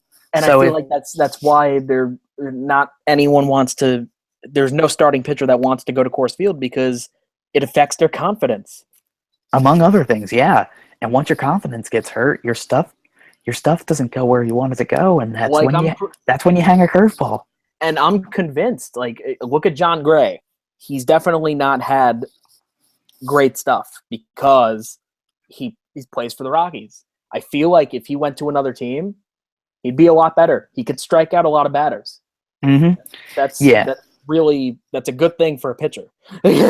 Yeah. So the Rockies and the Diamondbacks. All right. Here's me defending outlandish claim number 2 about because when I said AJ Pollock was a leader, you shot me down. Oh, Teams can have more than one leader, dude. I agree. But like, because I seriously think like it's a morale thing. Like, because he was. I mean, obviously they have mainstay Paul Goldschmidt, who is world-class first baseman, one of the best first basemen in the league. No one's going to debate you on it. Right. But for them that like maybe like when they lost AJ Pollock early last year, like first week of April early, they never recovered.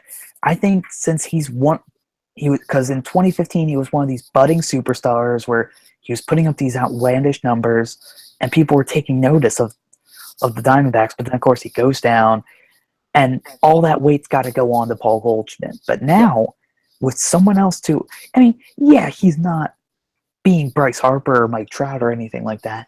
But again, like sometimes just another really good player, good all-around player too, because he's good in the field, that helps take the pressure off Goldschmidt and really helps take the pressure off all the lineup too.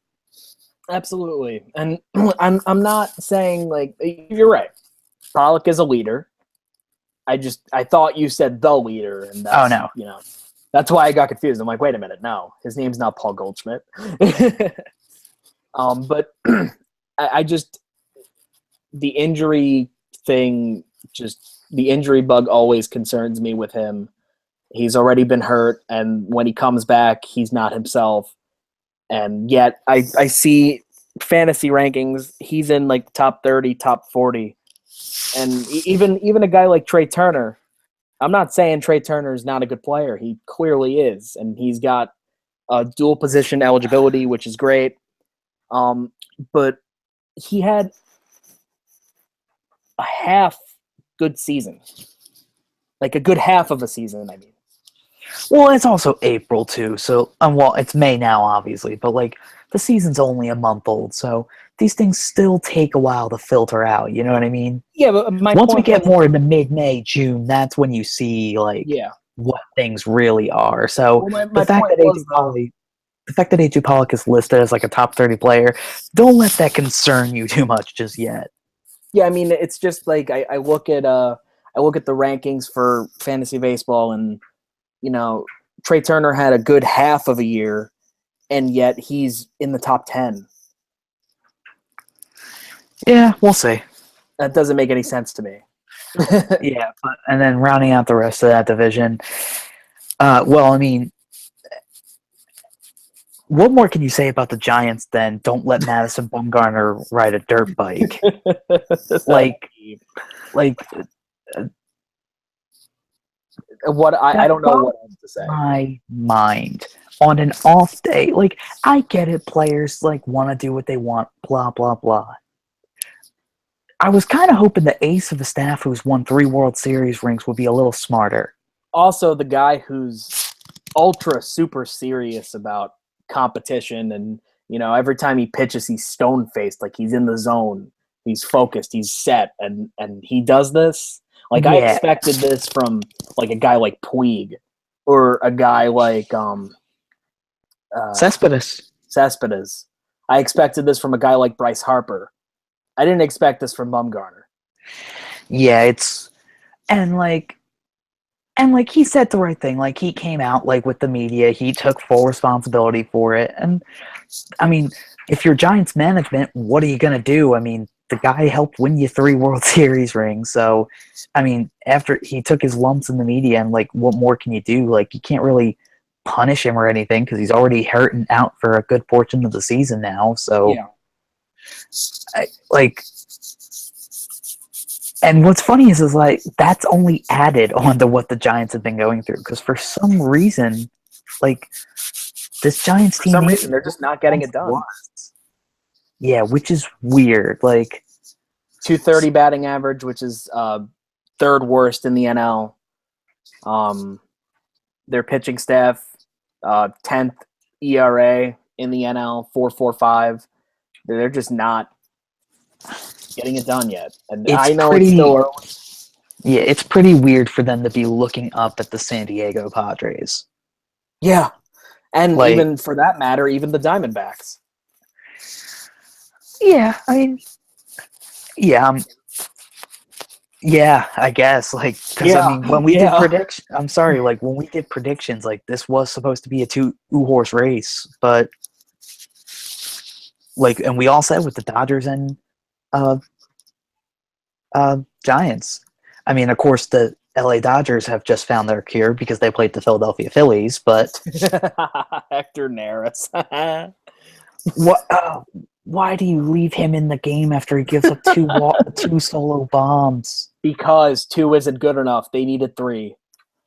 Oh, jeez. And then just that infield single of all things to end that game. Just, I mean, I'm taking solace in the fact that they're bullying Mike Montgomery of the Cubs and they're winning their game 7-0 right now. But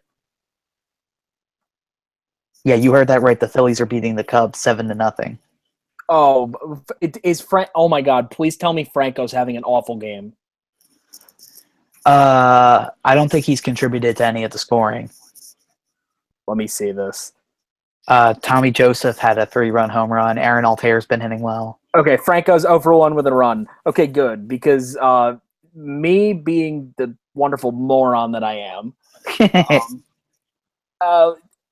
since everyone knows that I do a lot of fantasy baseball, and because of that, everybody seems to go to me for help, and especially people in my own league.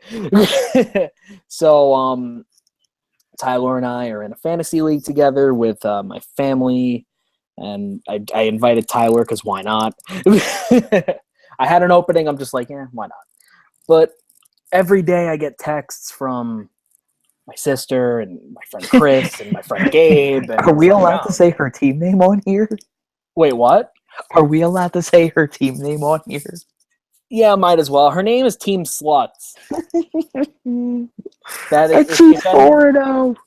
Anyone who knows my sister knows that that's her. That's her personality.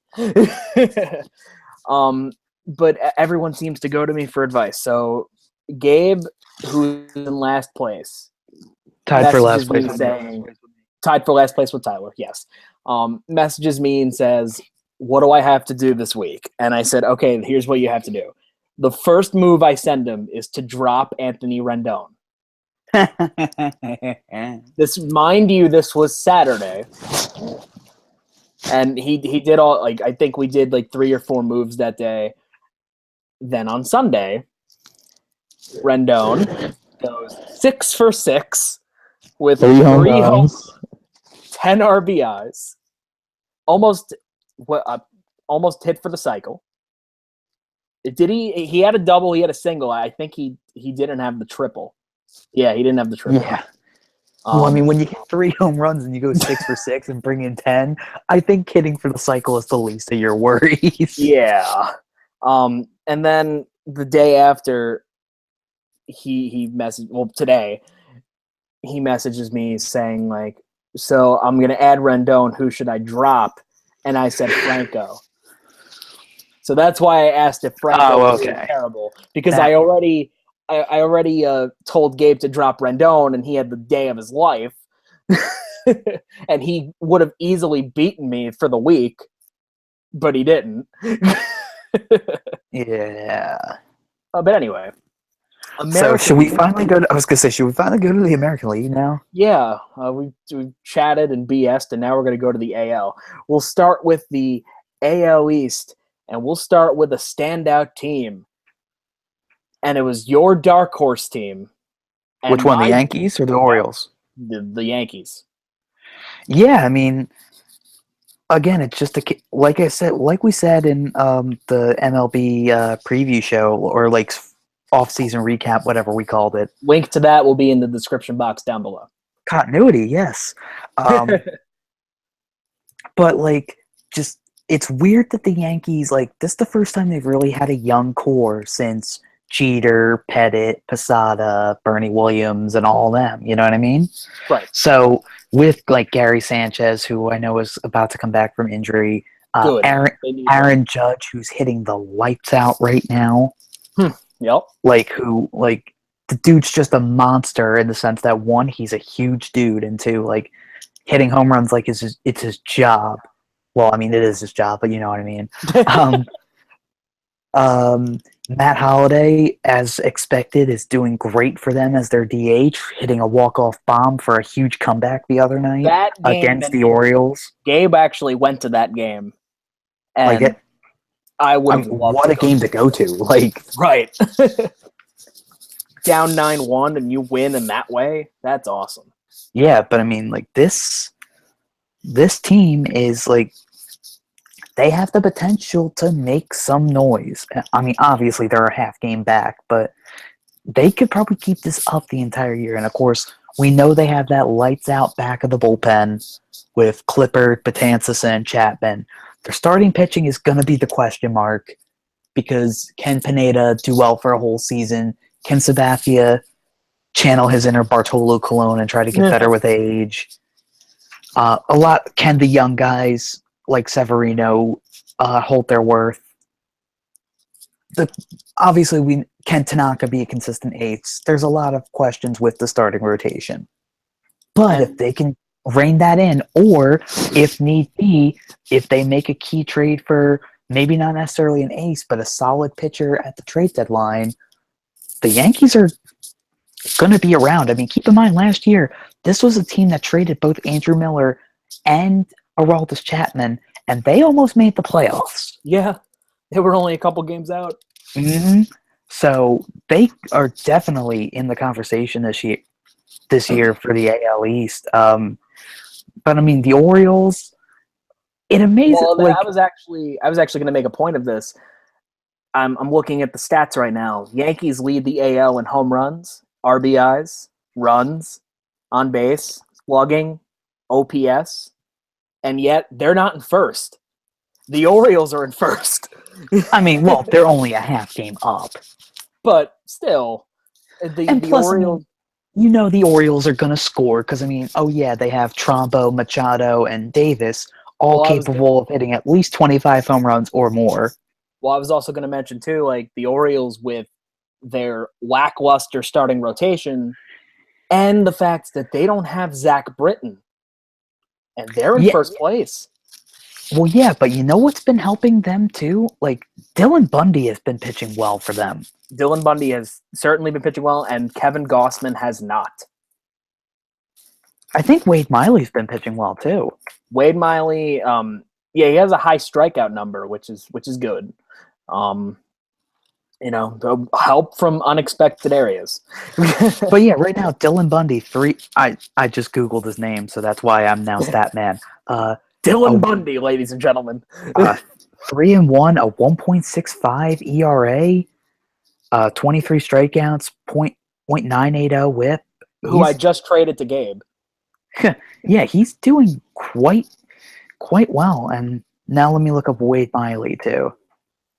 I know he has a high strikeout number, or maybe he does. I don't know. Yeah, right now Wade Miley's 1-1, 2.32 ERA, 38 strikeouts.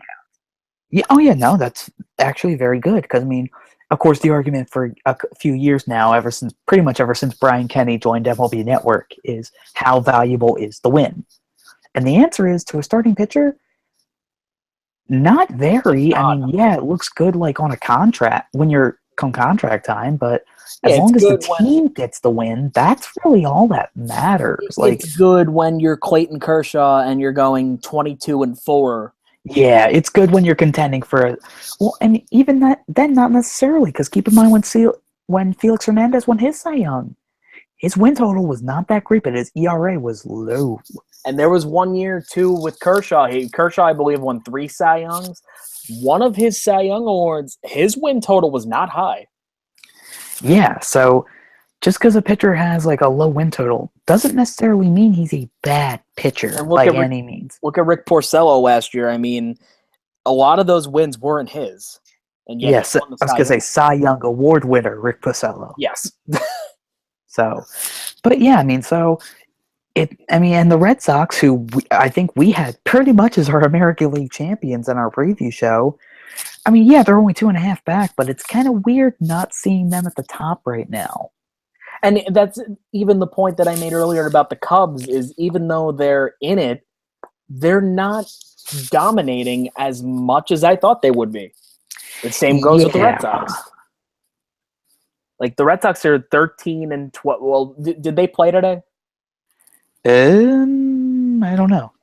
Because if they did, like the record might be. Oh yeah, they lost to the Orioles. Oh, there's the half game. So now they're 3.5 back, but they're still 13 and 12. They've struggled a little bit lately, 4 and 6 in their last 10. Yeah.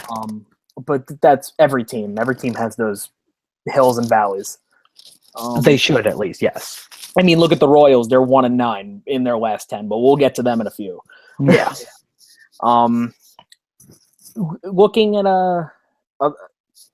Tampa, they're kind of in it too. They're 13 and 14, only 4.5 back. Apparently Longoria got hurt. So yeah. I don't know how serious that is, but he's not playing today. Yeah, I think the jury's kind of still out on the Rays because, I don't know, just like, you're not sure, like, when it comes to Tampa. Like, I know they have interesting prospects and, like, they have a decent team, but it's just a weird situation. Right. But should we talk about the last place Blue Jays? Let's talk about the 9 and 17 last place Blue Jays. Toronto, Ontario, Canada, Rogers Center. Alarm bells better be going off because, it's funny that you mentioned that because I even mentioned in a chat that I was in a couple weeks ago that with the Blue Jays and how they're playing, like I would already be concerned even if it's April. And everyone gave me the it's April excuse. Well, now it's May. That and like. It's funny, we talked to our friend Brett Lickey, who is a Jays fan, and he is not one of those people who's like, oh, it's April. He is all kinds of concerned. And I would be, because... I would be too. Because if this keeps up, which it definitely could, it might be time to sell. I mean, I don't know how much selling you can really do with that team, because, like, no one's going to really want Bautista. I mean, maybe unless it's on like a 1-year deal. Well, I mean, he is on a 1-year deal because he signed a 1-year deal with the Jays in the offseason because he tested the market and nobody wanted him. Which brings me back to your point. Yeah, who's going to want him in a trade? Yeah, and I mean, maybe you sell someone like a Kevin Pillar. I mean, I don't know if you're going to get someone to fight on like a Josh Donaldson. Who is hurt right now. I don't think anyone would bite on Tulo. Oh yeah, because Tulo ain't what he once was. That team is that's a big problem with that team. They're hurt. Yeah, and there's just I mean, has John Gibbons been fired yet? No. It wouldn't surprise me if that happens. I love how you just wrote him off. I thought I saw something where he was fired or I just thought I saw something. Let me call Rob Manfred up. Make sure this guy is fired.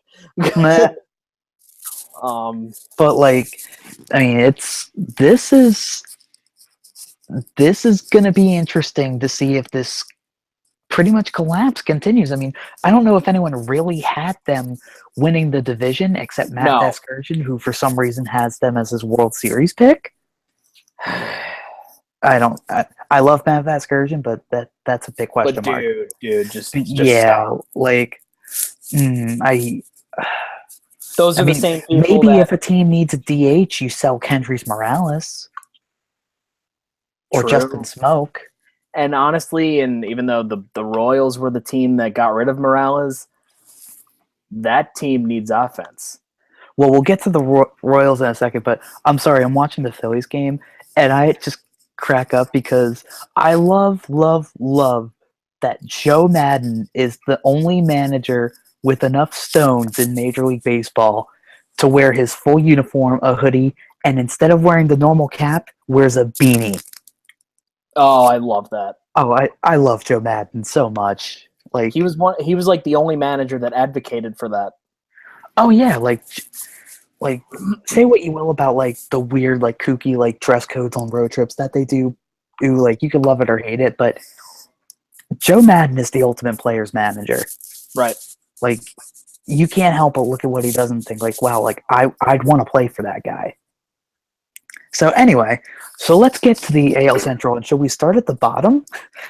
Let's start with the awful Kansas City Royals.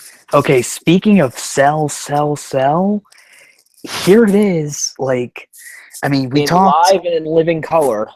Yeah, we talked about like in our preview show about how like this team was either gonna make one last run as a core or they were gonna have to have a fire sale. Guess what? Right now it's looking at the latter. I said like this was the make or break year for this team, which it didn't help that they didn't have a good offseason where pretty much all they got was Jason Hamill and Jorge Soler. Soler, by the way, is on the DL. Yeah. I mean, like, Eric Hosmer is going to be a free agent at the end of the year. More than likely, he is going to GTFO. Yes. If I'm the Royals, I'm looking to sell him to anybody. Him, Lorenzo Cain. Escobar's a free agent, I think. Even, like, if you want to sell, like, Salvador Perez, like, I would, like, take a page from the White Sox book at this point and just see what you can get.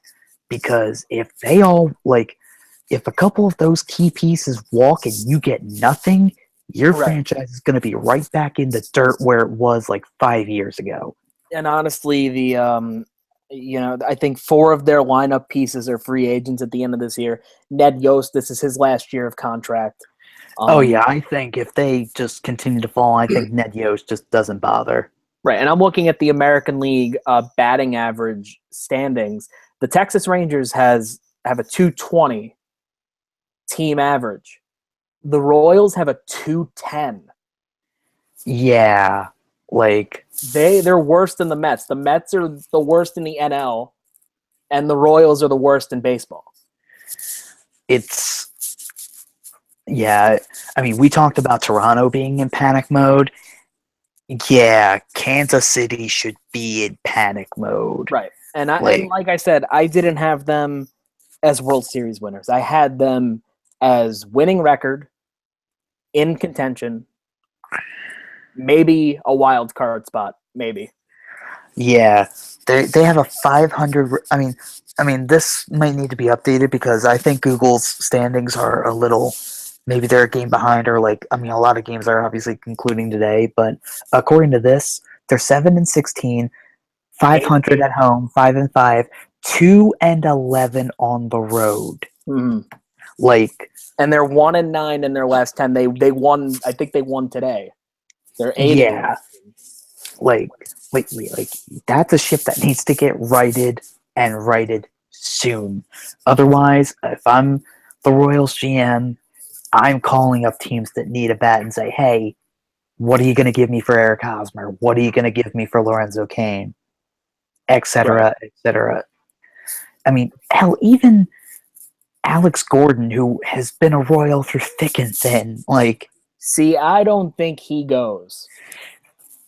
Does he have a no movement clause? I mean, I don't know if you know it off the top of your head. I don't think he does, but... I know he's not tearing the world up offensively, and I know he's an injury-prone player, but I mean, hey, like, if a team's desperate for an outfield bat, who knows?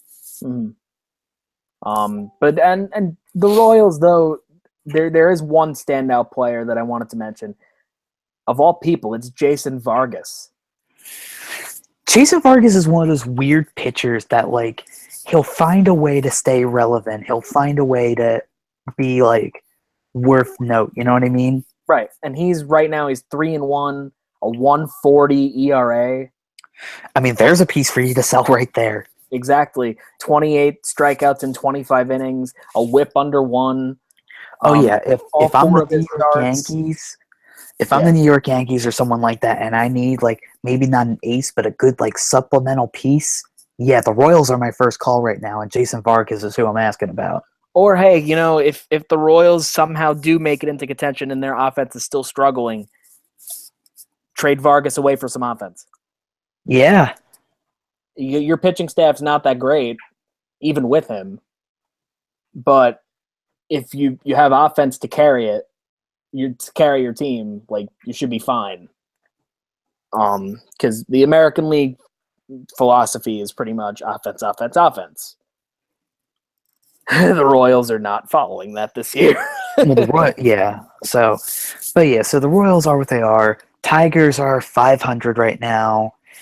They're a team that, again, the jury's kind of still out on, because even though they didn't do much in the offseason, like, they're still a decent team. Like, but normally they kind of wait to turn it on. So you'll have to see. What are the Minnesota Twins and Chicago White Sox doing behind the Cleveland Indians right now? Great question. Because remember when we said, oh, yeah, those two teams will be in the bottom of the division. Oh, yeah, the White Sox sold, so they're winners. But even though they're going to lose a lot this year, they're winners. They're 1 game back. They're a half game back. Like, they're a half game back, and the Twins are 1 game back. Like, what is happening? Like, and the White Sox are 6-4. I mean, they've lost 2 straight, but they're 6-4 in their last 10. Yeah, like 13-11. That's not bad. It's weird. Like, it's weird how Major League Baseball works. And I know it's only the first month. I know I'm scheduled to be on for your May recap, so we could be looking at something being like, oh, look, there are the Twins falling right back to earth. Oh, there's the Tigers, like, getting right back, and we're going to look like, pardon my French, but horses' asses. But hey, I'm just kidding. But even so, like, that's such a weird thing. Ooh, what a catch. Nice catch. You want to talk about weird, and we're still talking about the Central, but you want to talk about weird. AL West is weird right now. I guess we should just mention first before we go to the West that the Cleveland Indians, surprise, they're in first place. You know what I mean? Michael Brantley's back, healthy. They finally, I think that they got Kipnis back too. Yes. And I know this is kind of an out there question, but, like, for some reason, I can't take him off my DL in our fantasy league, and I don't know why. Who, Kipnis? Yeah. Like, I changed it to, like, a different day, and, like, I don't get why. Like, it won't let me click him off the DL. We could do that. Let me check your roster real fast. I might as well just do this. Yeah, like, I don't get why it's doing that. Like, I'll check it again real quick. I think I know why. It's because you already have a full roster. Oh, so if you drop, you have to drop somebody to put in. That makes sense. All right. Speaking of DL, can you swap him with? Well, Rajay Davis is set to come back, but he's on. Yeah, I tried like swapping him, but it didn't really do anything. But if there's someone on your team that you want to drop, which, looking at your team, I have Mark Reynolds on my bench. You also have Ender Inciarte with a home run on your bench. Well, I mean, that's just today. I mean, overall, you know what I mean? Inciarte. Clearly, I haven't been paying too much attention to our league. Clearly, with your 1-3 record. Hey, I have a win. Sorry, Gabe. Oh, well, Gabe faces you, so maybe he gets the win. Who knows? All right, but back to Michael Brantley. Michael Brantley, back to pretty much business as usual for him. 308 batting average, 5 home runs, 17 RBI, 3 stolen bases. Yay, the Mets won. Nice recovery from that wonderful 23-5 loss yesterday. How is a roster able to win it when it has leprosy? Get it? Because they're falling apart. Anyway. But yeah, like Michael Brantley, back to being like business as usual. I mean, because he was never really a superstar, but he's always a pretty good piece for them. So if he can keep them doing well, yeah, Cleveland Indians should have no problem repeating as an AL Central champs. But again, we could be coming back in June with the May recap saying, oh my God, what happened to the Indians? So, I mean, I get why you're doing this month by month. It makes sense for your channel, but like, I just want to see how month by month we compare, like how ridiculous we sound. Because like, it's funny because I joked with Brett about like how for our Stanley Cup predictions, like, oh, we were so wrong. I only got one round wrong, and it was the Blackhawks losing to the Nashville Predators. Other than that, I got every prediction right. Brett got a couple wrong. So I'm doing pretty good right now. And of course, sorry any hockey fans out there, we couldn't do a second round show, but we're going to try to do like a conference final show and then more than likely a Stanley Cup final show. Unfortunately, our schedules just couldn't align for this month, for this round. But, anyway. So, should we go to the AL West now? Yeah, Matt. Well, are there any other, looking at the AL Central, any standout players for you? Like, who would you say is the standout player of the AL Central?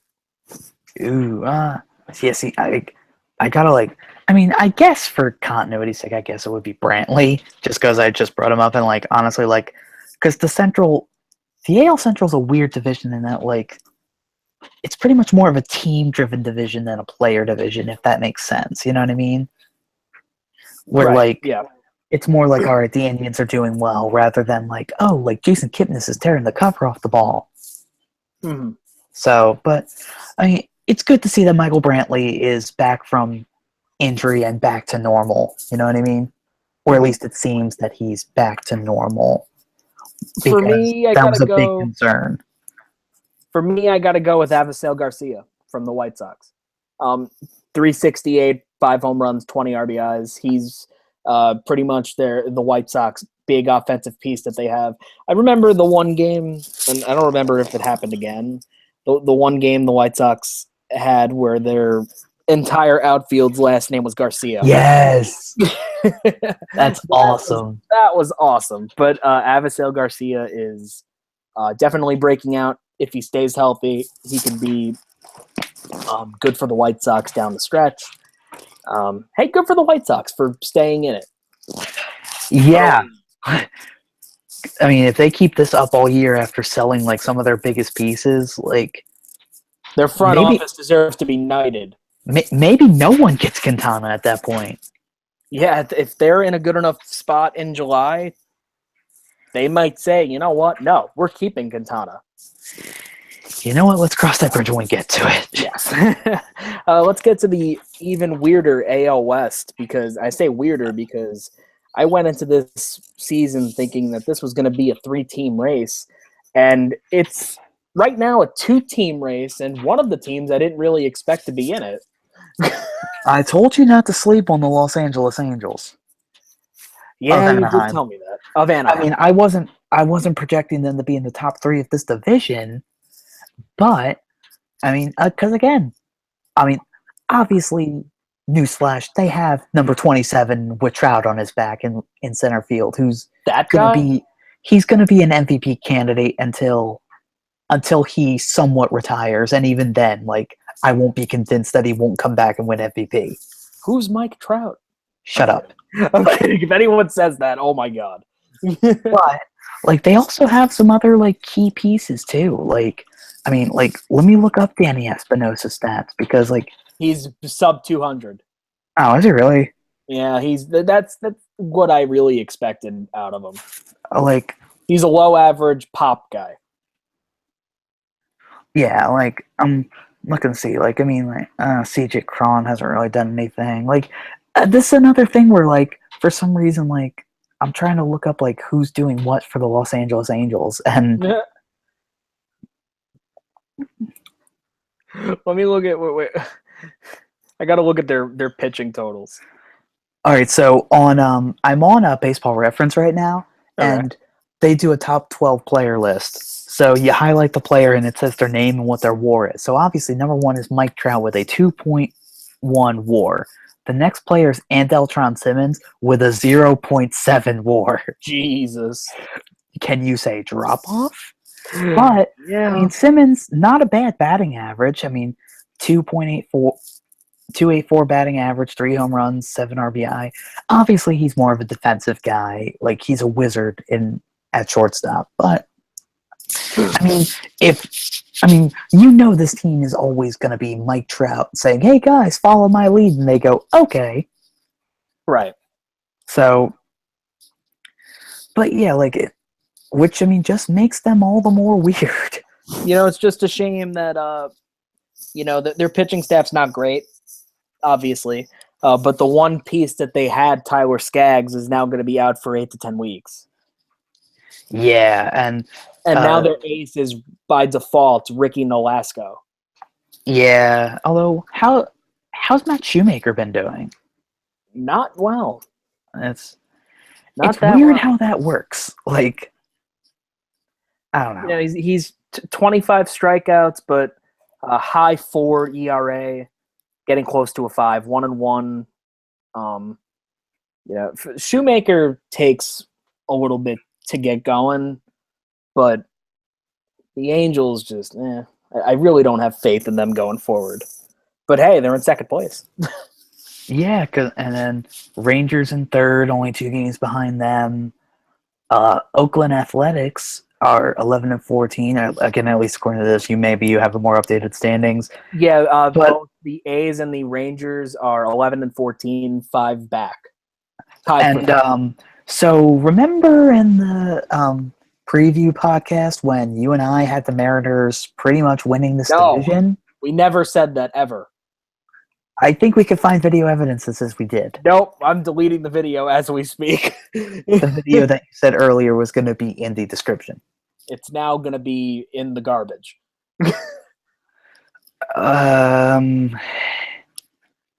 Yeah. So Felix Hernandez needs to reinvent himself. Another Meffy fantasy guy. Yeah. Along with that's a big worry. Like that's a huge worry for me because like he's a guy where if he doesn't reinvent himself and figure out how to like become new, like maybe he won't be that ace anymore, but like he's got to figure something out because right now he is the ace of that club. And I know he's going to be a Mariner for life. Like this is a guy who, when he was extended by the Mariners, shed tears at his press conference because he loves that this organization put this much faith in him. Mm. Which makes it all the more heartbreaking to watch because I love Felix Hernandez. I do as well. And let me pull up his stats right now. The stats are not there, and even I know. before the injury. And luckily, the injury is not overly serious to a point where he's missing an entire year.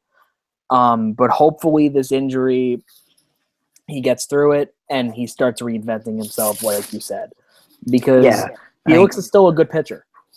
Yeah, right now he's 2-2, an ERA close to 5. Well, he was doing okay until that last start before he went on the DL. Right. And I think that's when he got hit really hard. Mm-hmm. And that'll do it. Yeah. So hey, here's a guy that last year in the big money fantasy league that I'm in was a keeper. And this year I got him for $1. Mm-hmm. But he can still produce a 200 strikeout year, a 3 ERA, a 1.15 whip. He can. You just need to see him do it.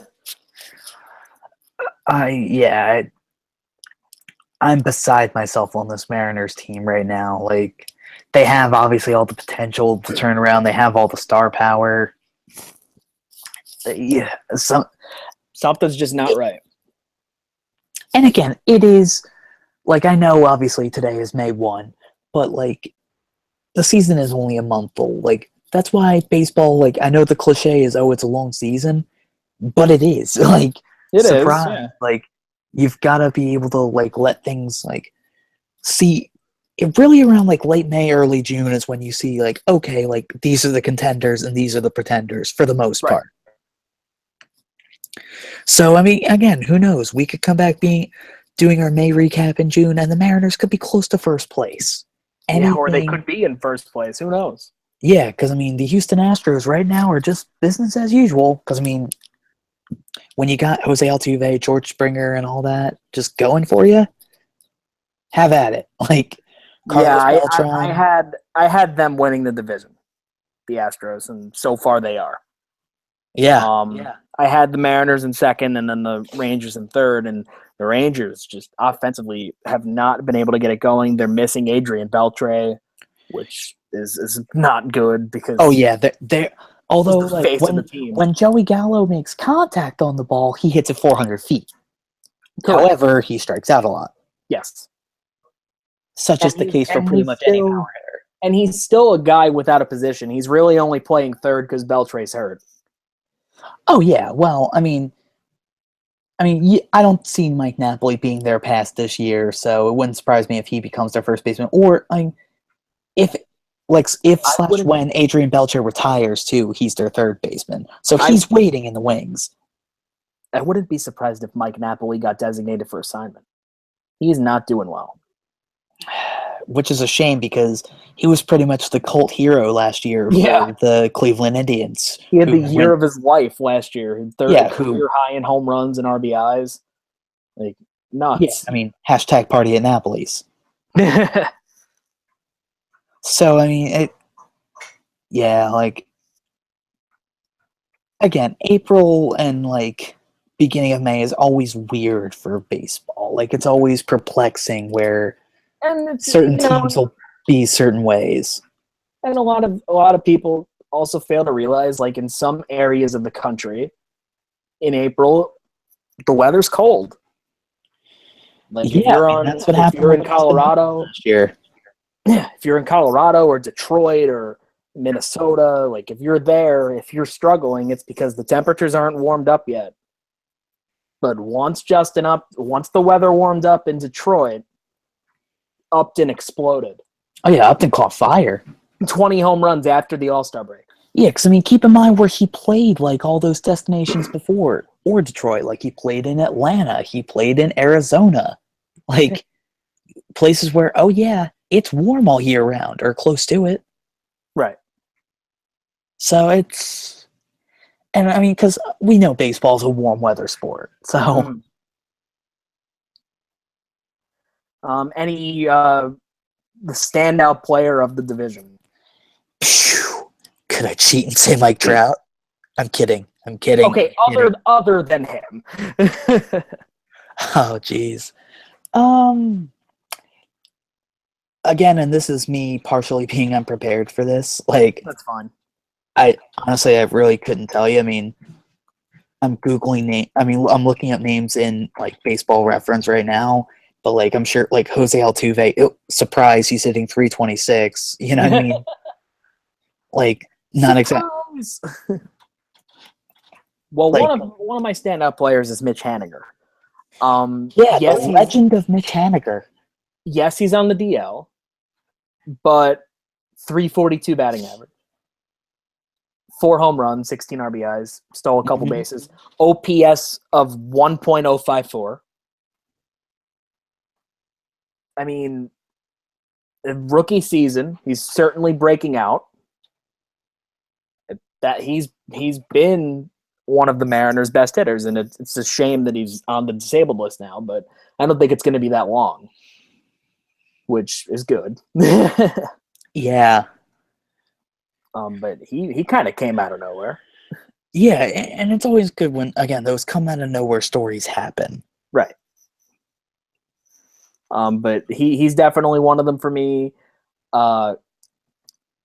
Chris Davis stands out to me, not in a great way. Yes, he has 10 home runs, but he's only driven in 17 runs. Those are ugly numbers. Who's this?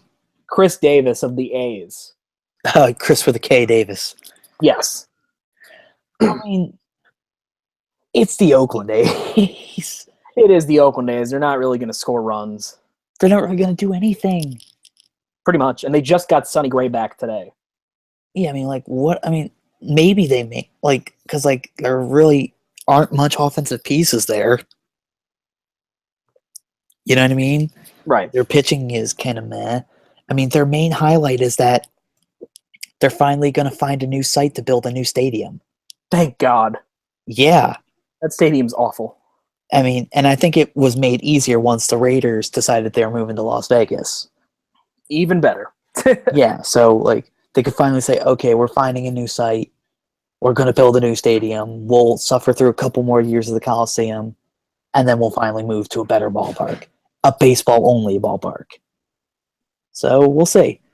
We'll But see. yeah, I mean, again, they're the Oakland A's at this point. Like they had a glimmer of hope a few years ago. It's just They were the victims of bad moves. when is But- Billy Beane going to lose his job? That's what I was just getting to. A lot of reason why the A's didn't continue their success was because of the terrible moves Billy Beane made. Yeah, I mean, I get that he had a movie about him starring Brad Pitt, but I think we can kind of be over it at this point. They traded away Cespedes to get a half a year out of Lester. Yeah, He got a half a immediately year. ran. He got a half a year out of Samardzija. Or did he? It was a half. Yeah, it was about that. Yeah, Um. because remember he got traded like right at the All-Star game, and he didn't know like which team he was technically on. Yes. Yep. That's kind of funny though. Oh yeah, it was great. You know, it's weird too. Cespedes in 2015, he won a Gold Glove award for the Tigers. Oh yeah, that weird year he was a Tiger. He was a Tiger, and no one remembers that because the Tigers were pretty bad that year. Well, I mean, it's kind of like how Wayne Gretzky spent 1 year of his career with the St. Louis Blues. Yep. I wanted to ask this question when Josh was here, but I guess I'll do it now. Oh, thanks. You're too kind. Do you feel baseball is falling in interest with kids? And if so, This is Walter main question. yes. And if so, could that affect the future of the MLB? Maybe in inner cities, which I know has been the talk for years, and this talk comes up every year around Jackie Robinson Day. But like, for the most part, I'm gonna say no. I mean, maybe it's decreasing, definitely. I'm not gonna discount him entirely on that point. But I'm gonna say no just because, like, normally, like, especially for young boys, what are the first two sports you'll learn to play? Soccer and baseball and t-ball. Yeah. So I think your interest grows like from t-ball, you know what I mean? And plus, like, baseball's really, since it's such the lax sport, like young kids go with their parents, can go with their dads, and like watch the game, and be like, huh, what's that like? Like, and like see players, superstars like Mike Trout, like Bryce Harper, like Clayton Kershaw, and be like, I want to be like those guys one day. And then if they train hard enough, eventually they get to that point and they do it. So, I mean, while it might be decreasing, and I'm not sure exactly how to cure that problem, I don't see like it really hurting the MLB in the long run. It's been decreasing for years, and baseball is still alive and kicking. Like, I see it. I see the issue. I do, but I don't really see it as a problem. Not a major problem. If it gets to a point where you start to see like absolutely no kids at baseball games, then you might want to reconsider like your stance on that. Yeah, I completely agree with your point. Yeah, it's pretty much all I have to say about it. Yeah, so it's, but yeah, like I think for the most part, like I mean, baseball, I mean, to kind of quote Field of Dreams, like baseball is the constant, you know, like there's always going to be baseball. And especially now, like in this day and age with baseball, where like it seems almost more than ever, there's so many more superstars. Right. You know what I mean? And maybe that's just like us getting older and like realizing stuff. We're so old. Oh, stop. But you know what I mean? Like, yeah. Like, because I mean, like, it's getting to the point where almost, like, obviously not every team, but a good amount of teams have a name that's pretty much a bona fide star. Mm-hmm. And I don't remember it being like that a few years ago. So, now granted, a lot of that too is players coming in from other countries and Sure. so on and so forth. But, I mean, again, look at Mike Trout. Like, Mike Trout wasn't a first overall pick like Bryce Harper was. Mike Trout was picked close to the end of the first round. Like, he was the only draft pick, like, physically at the draft, because it was one of the first years they had it on MLB Network, and he was wondering if he was going to hear his name. But then, sure enough, the Angels took him, and here he is as the face of Major League Baseball today. And as they say, the rest is history. Pretty much. I mean, if you watch the MLB Network special on him, you'll see that, like, he's just a humble hometown kid. Right. So, yeah, So, I mean, obviously not every kid is going to be a Mike Trout, but it's interesting to see, like, I don't think Walter's in a panic for asking this question, but I don't think anyone should be in a panic about this. Yeah, I agree. Baseball's still doing business, even with or without the kids. But sorry, No, I'm not like. That's just a statement that, like, out of context, sounds so funny to hear. Damn it! Even without those meddling rascals. Yeah. So those dang millennials. Well, this was But fun. yeah, I think baseball's in a good spot. So yeah, I mean, do you have any more, like, questions or things for me? Because, like, I know we can talk a lot, but I wanted a lot of questions, but I only got that one. So yeah. I mean, and again, like, we can't do, like, MVPs or anything yet because, Right. like, again, the season's only a month old. We can't do who's going to be buyers or sellers. Yeah, but I'm definitely excited to be doing the show with you again, and, like, come June. You know what I mean? Because Definitely. and again, that's the beauty of baseball too. Like, a lot can change. Yeah, exactly. Like, look at last year. For example, the Astros in the first couple of months of the year were really bad, and they almost made the playoffs. Yankees too. Like, they were kind of there, but kind of not. And then they traded away their bullpen, and they still almost made the playoffs. Yeah, It's a long season. Like, it's and again, a lot can change in, like, a short period of time, like 1 month too. So Right. again, like, I mentioned it a few times throughout this show, but I wouldn't be surprised to see, like again, and, like, oh hey, like, the Dodgers are back to normal, leading the NL West, and like, oh hey, they're the Boston Red Sox coming off a 9-game winning streak. Now they're 4 up on the Orioles. Like, anything can happen in the MLB, which is scary to say, but it's true. Anything could happen in the World Wrestling Federation. I don't want to talk about it. Oh man, yeah, that's not a topic I want to talk about at all. But I will just make this quick announcement. Expect a video coming from me in the next couple of days with a complete full schedule of the Unlimited podcast. They're going. So is it going to be you literally saying, "This is this video. This video will be here"? Pretty much. I'm just gonna go into detail of what podcasts I will be doing. There will be lots and lots of baseball ones, some wrestling ones mixed in there too.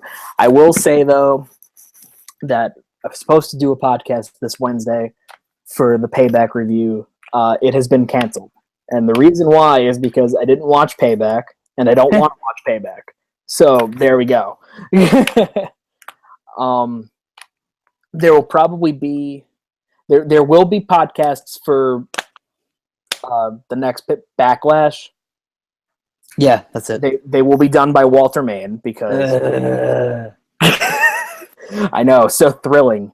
Yeah, they'll be done by him. He's gonna have some guests, so that's I'll let him do his thing because he is going to both Backlash and Takeover. So screw Chicago. But anyway, I know you don't want to watch Payback, but just for your own, like, amusement and, like, because you need humor in your life, watch the House of Horrors match. Oh God, what? Really? It's so funny. Is it so bad it's good? it's just really funny. You gotta watch it. Like, me and our friend Dylan Messersmith were watching it last night, and there were some points where we were just laughing our asses off because we were just like, "Why is this happening?" Like, it's. And then, of course, the ending is just really, really, really, really dumb when it becomes an actual match. Correct. But like, you literally from like the first and second shot, like we were just laughing. Was it like Final Deletion esque? I Better, worse? think a little more overproduced. Okay. But yeah, so That'll do it. but yeah, just give that a watch. I'll give that a watch. Fine. It's funny.